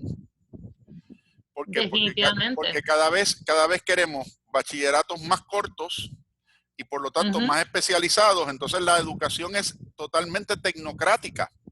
Es una educación... Claro, porque se transformó en el bien que estabas mencionando ahorita. Claro, Lo entonces como es un commodity, es un commodity. Por lo tanto, yo solamente te educo para aquello en lo que tú vas a producir en tu profesión y saco todo lo demás del medio. Entonces me olvido de las artes, me olvido de las humanidades, me olvido de todo aquello que hace al ser humano y no un instrumento del sistema y del mercado. Entonces hemos ido a la tecnocratización de los procesos educativos. Entonces, como es un commodity y cuesta mucho, vete de la universidad lo más rápido posible, así que vete a estudiar donde menos te cueste.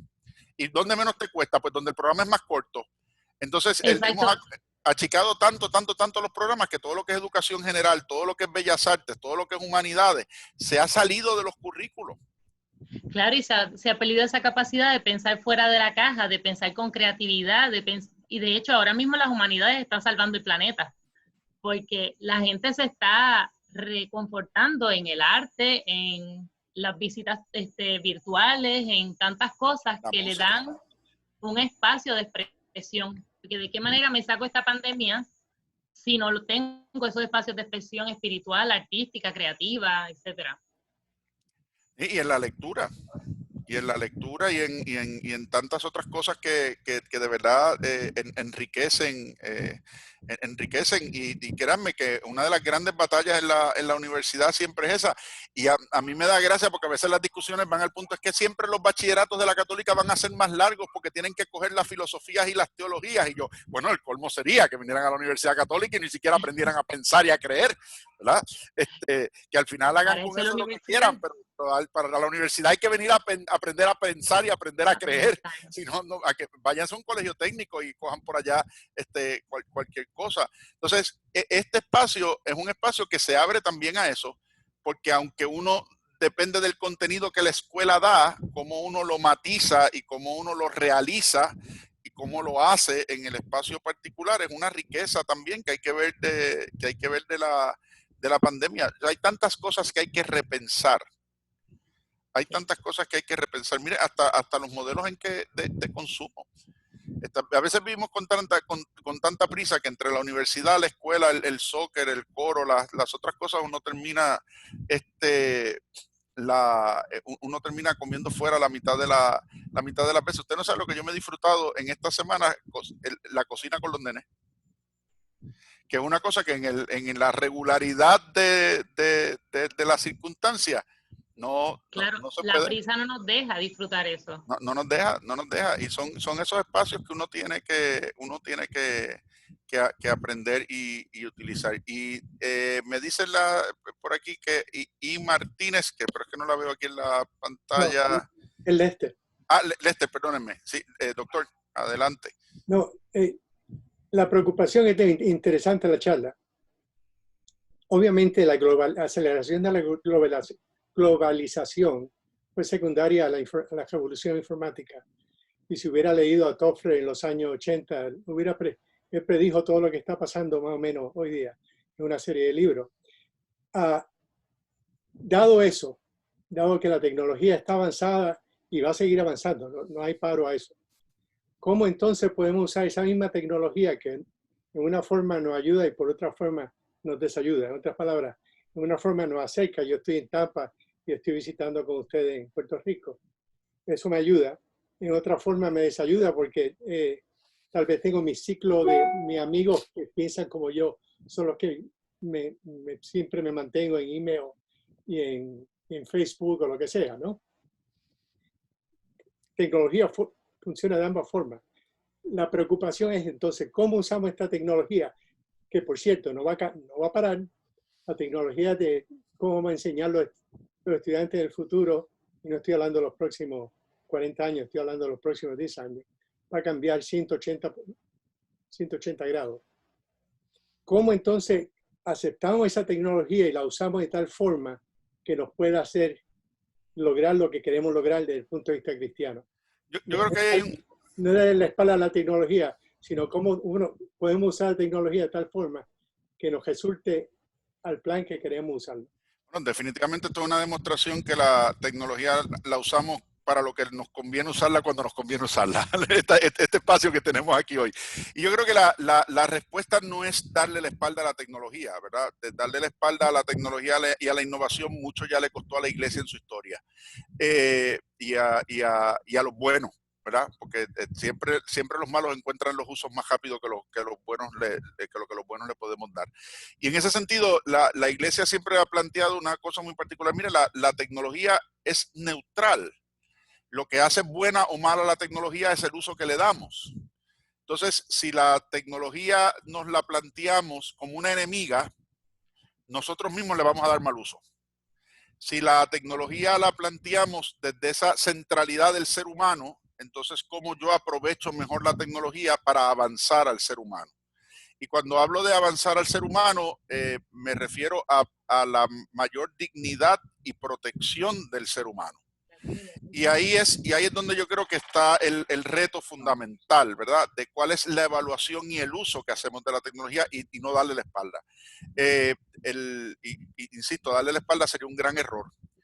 Pero eso requiere también una reflexión más amplia sobre la ética detrás de la tecnología. Requiere una reflexión más amplia de la propia bioética. Y requiere una reflexión más amplia de otros fenómenos que son un gran reto, como es en este momento todo el tema del transhumanismo, que es la próxima realidad a la que nos vamos a enfrentar, ¿verdad? A esta idea de compartir el espacio vital más allá del ser humano, desde planteamientos tecnológicos y desde planteamientos científicos, algunos de ellos de juicio moral dudoso. Y ahí es donde nosotros tendremos siempre un aporte que hacer. ¿Cuáles son esos criterios? ¿Cuáles son esos criterios de valoración y de uso? Generalmente la ética sigue la tecnología, no es de la otra forma, no es la ética primero y después la tecnología viene. Igual que el derecho, siempre viene atrás. Entonces, cuando nos encontramos con los problemas de tecnología, yo suscribo a una idea que es un poquito más radical.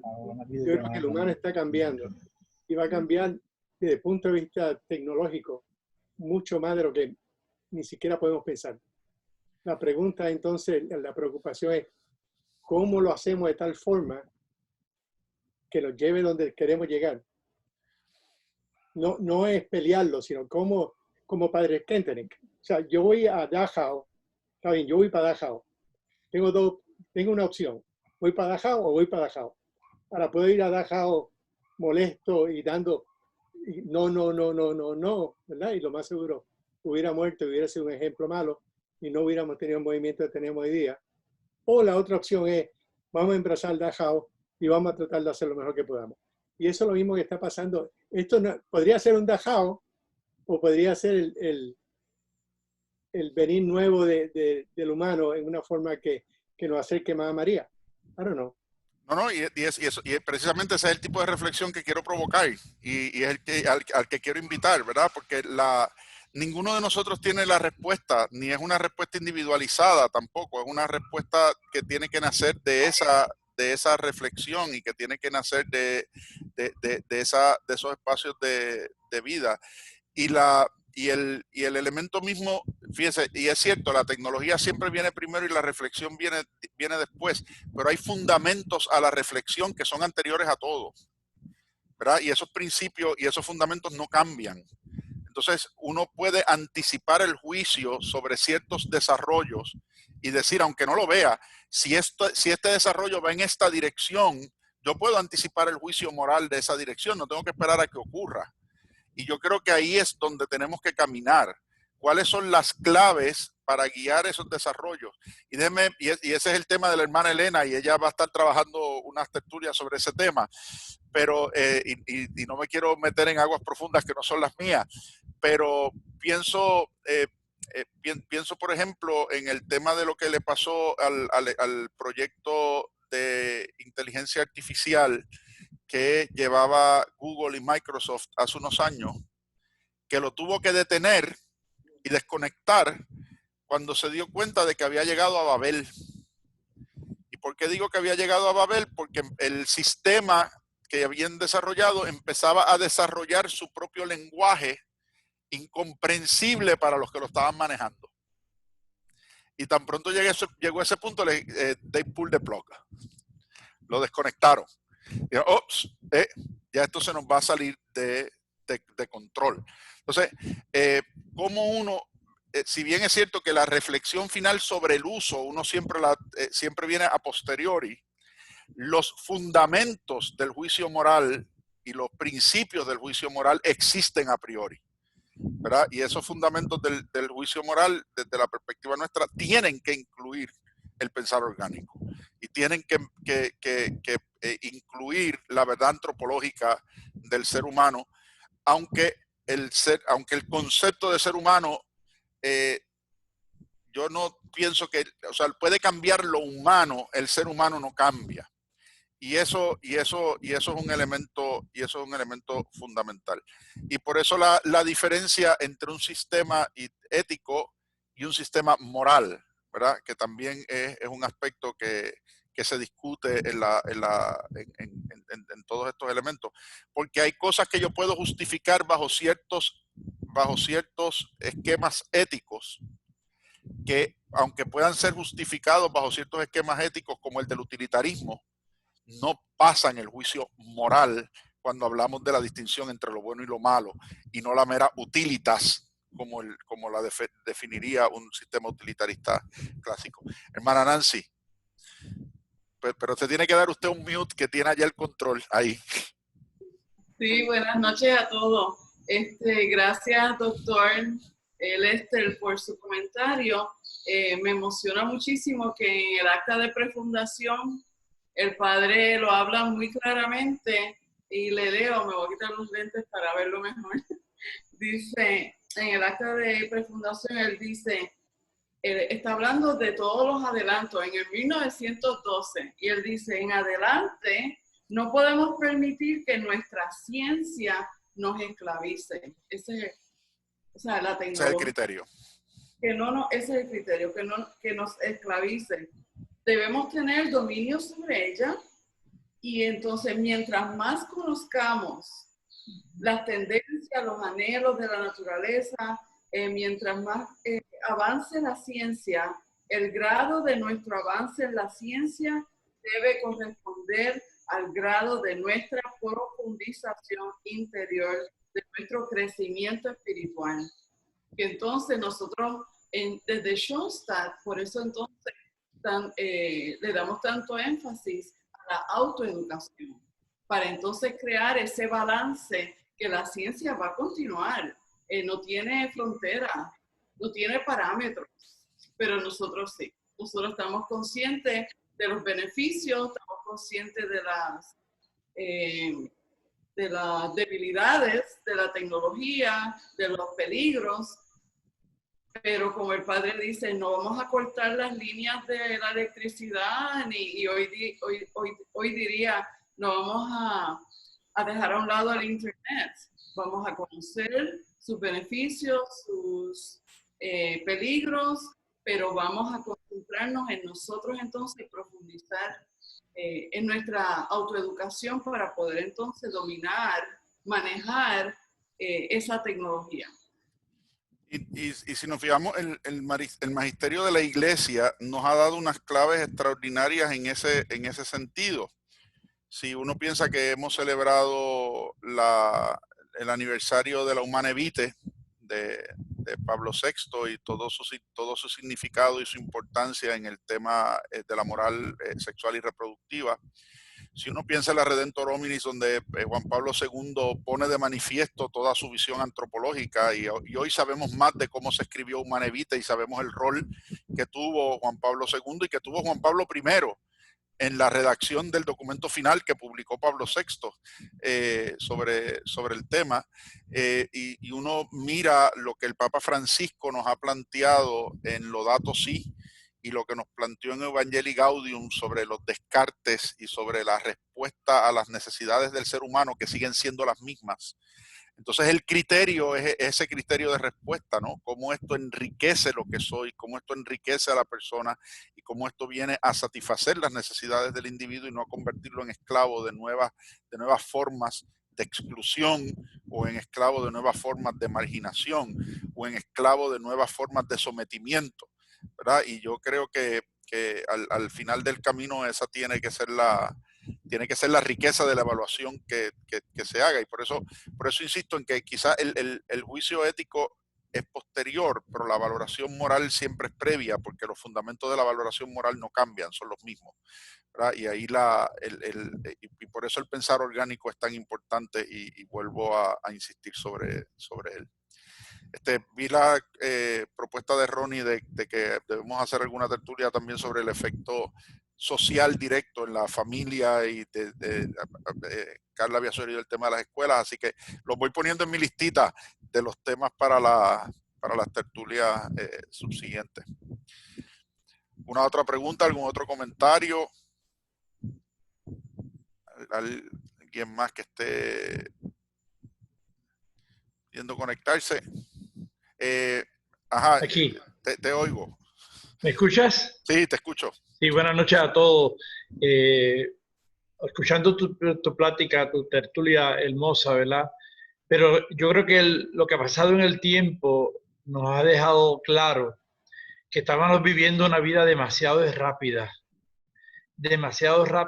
dejando muchas personas, la familia al lado, y esto nos ha llevado nuevamente como a estudiar maestría y doctorado en familia, al ver los hijos de nosotros ahora pendientes a sus niños, a sus asignaciones, la madre trabaja y el padre cuidando, o el padre sale y la madre en la casa, y esa falta de integración y vinculación familiar completa que hemos aprendido nosotros como schoenstattianos a lo que es ser familia, nos ha llevado a un punto de que estamos superando bastante la situación como somos familia, como nos han aprendido.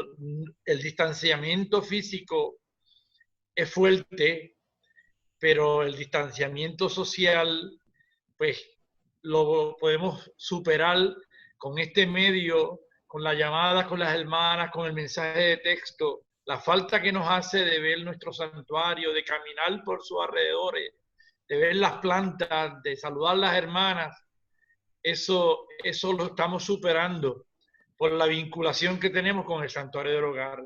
Es hermoso ver una familia que nos unimos y a través de la llamada y de los chats nos podemos comunicar con aquel compañero de Schoenstatt que sabemos que necesita esa conversación, que necesita esa ayudita, y eso es ser familia. Eso es lo que nos ha ayudado bastante, esa vinculación, las hermanas que quisiéramos estar todo el tiempo con ellas, supliéndole sus necesidades, ¿verdad? Y tratando de ayudarlas, por lo menos tratando de hacerlas reír a veces como hacemos. Saludos, hermanas, las queremos mucho, usted lo sabe. Son nuestra vida también, son nuestra vida, son nuestra familia. Y simplemente quería hacer ese comentario porque nos hace falta. A veces mi esposa y yo, como dijimos, vamos al portón de Schoenstatt,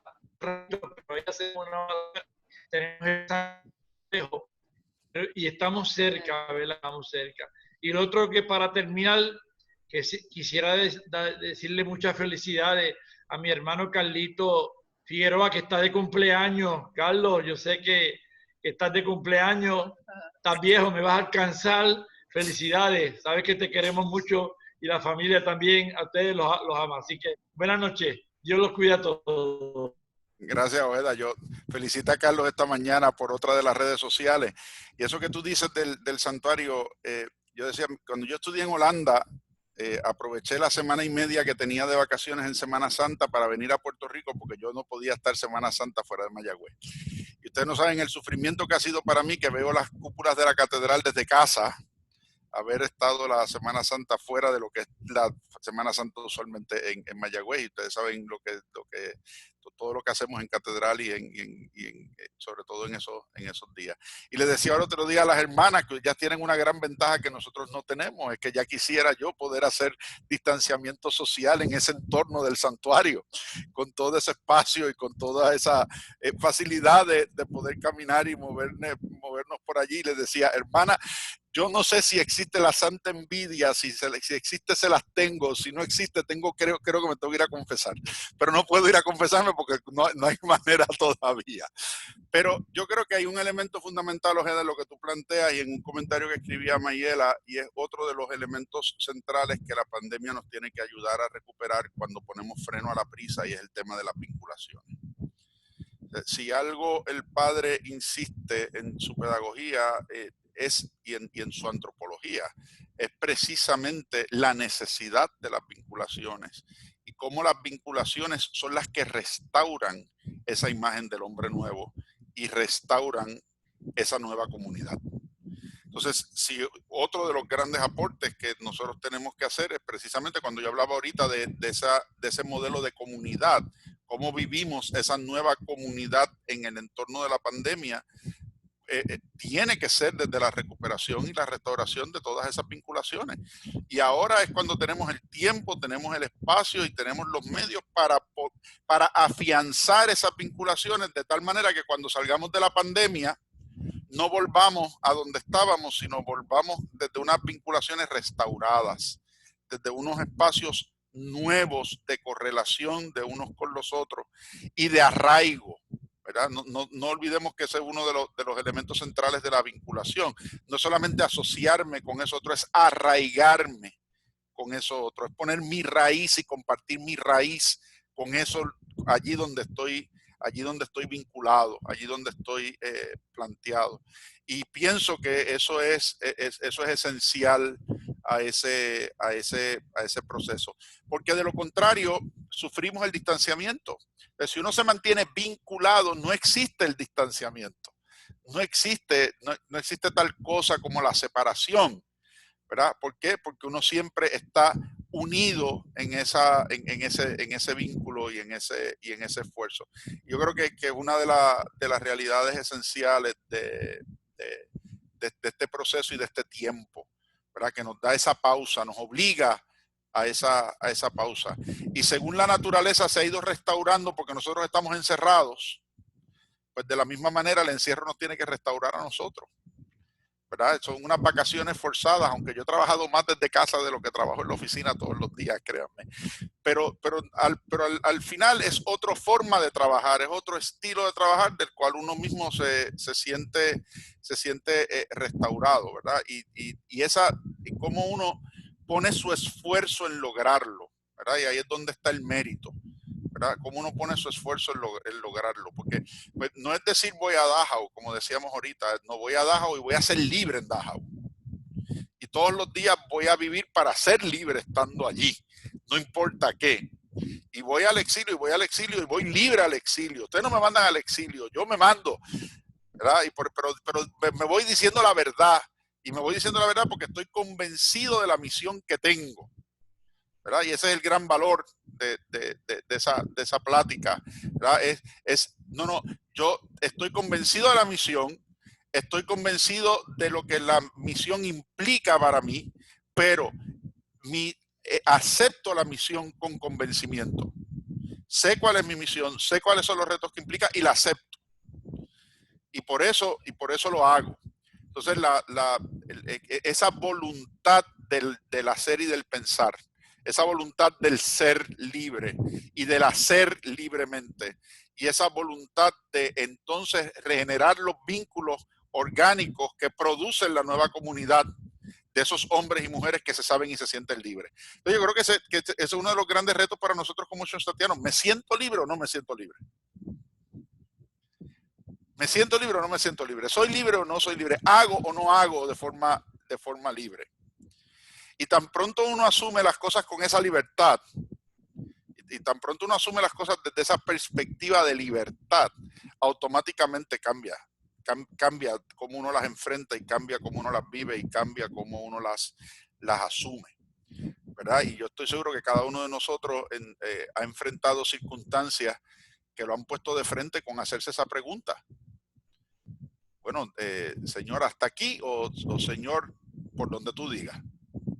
Y con libertad. Y entonces, ese es el gran reto, y ese es el gran reto de este momento.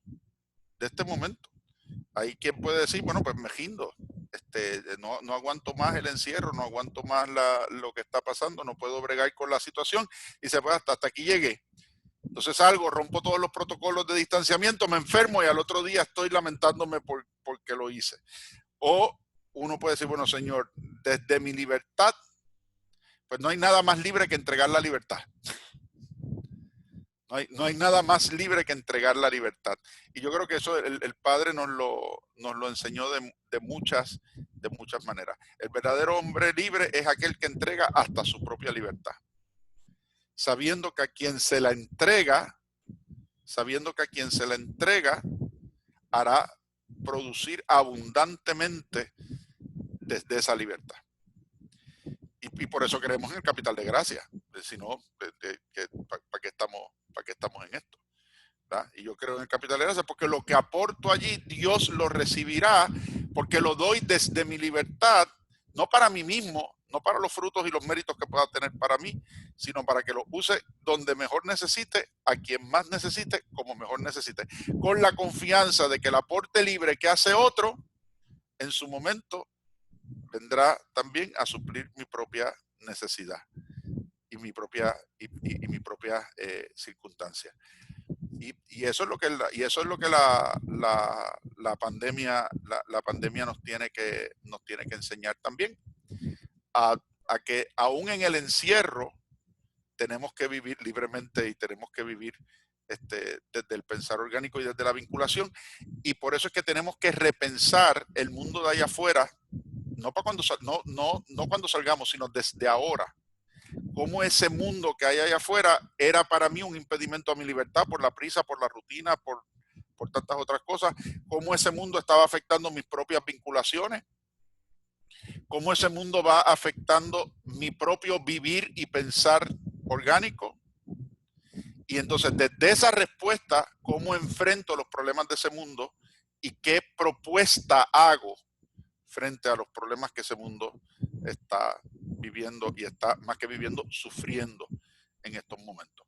Y si uno lo ve desde esa manera, pues adquiere otro sentido plenamente. Pues como habíamos dicho hasta las 8 y son las 8 menos 3 minutos en mi reloj, pero antes no me quiero ir sin que la hermana Elena, que preside nuestro instituto, pues tenga la oportunidad de tener unas palabras finales junto a nosotros y que podamos cerrar al final, pues luego todos renovando nuestra consagración a la Mater y nuestro compromiso con este pensar y vivir orgánico y nuestro compromiso con este organismo de vinculaciones para construir un mundo nuevo, siendo nosotros hombres y mujeres libres, hombres y mujeres nuevos en esa nueva comunidad. Hermana Elena. Pero tienen que abrir el micrófono allá. Ahora sí. Buenas noches, Rocién.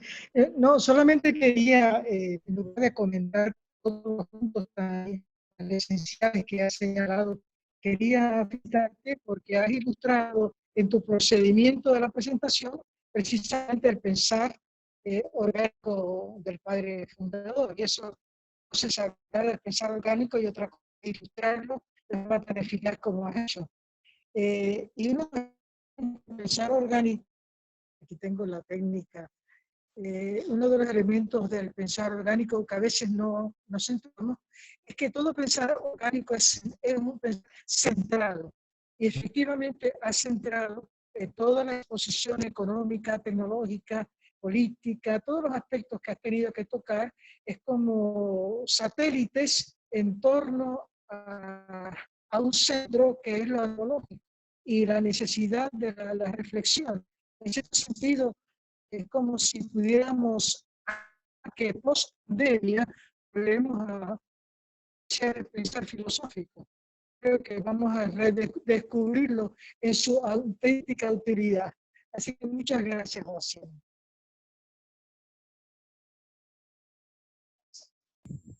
A usted, hermana, y a todos por ¿verdad? Por quedarse todo este rato y acompañarnos en esta primera tertulia. Prometo que en la próxima dejo hablar más a los que invite y me callo yo un rato.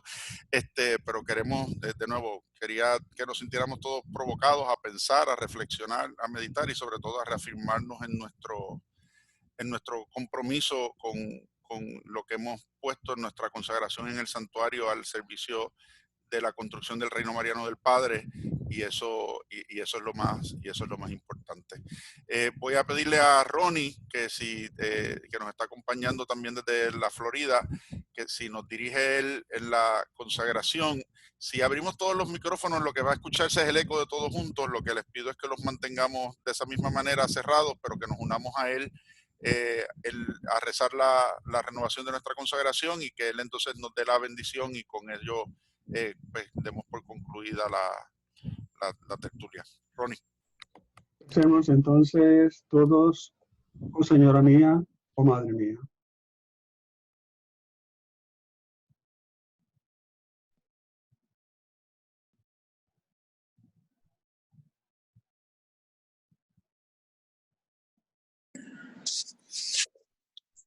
Querida Madre, pedimos que continúen intercediendo por nosotros, que Dios continúe bendiciéndonos mientras navegamos estos tiempos difíciles, que nos inspire para continuar buscando los medios para servir mejor a tu pueblo.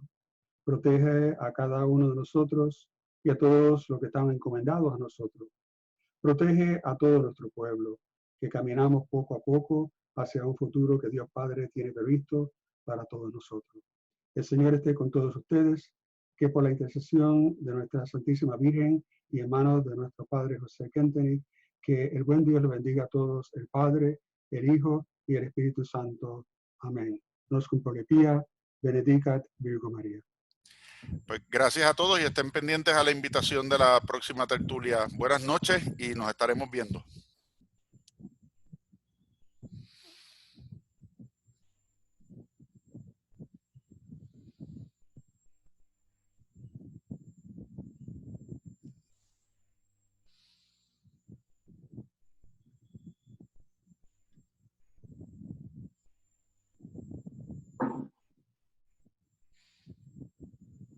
Dice María, gracias.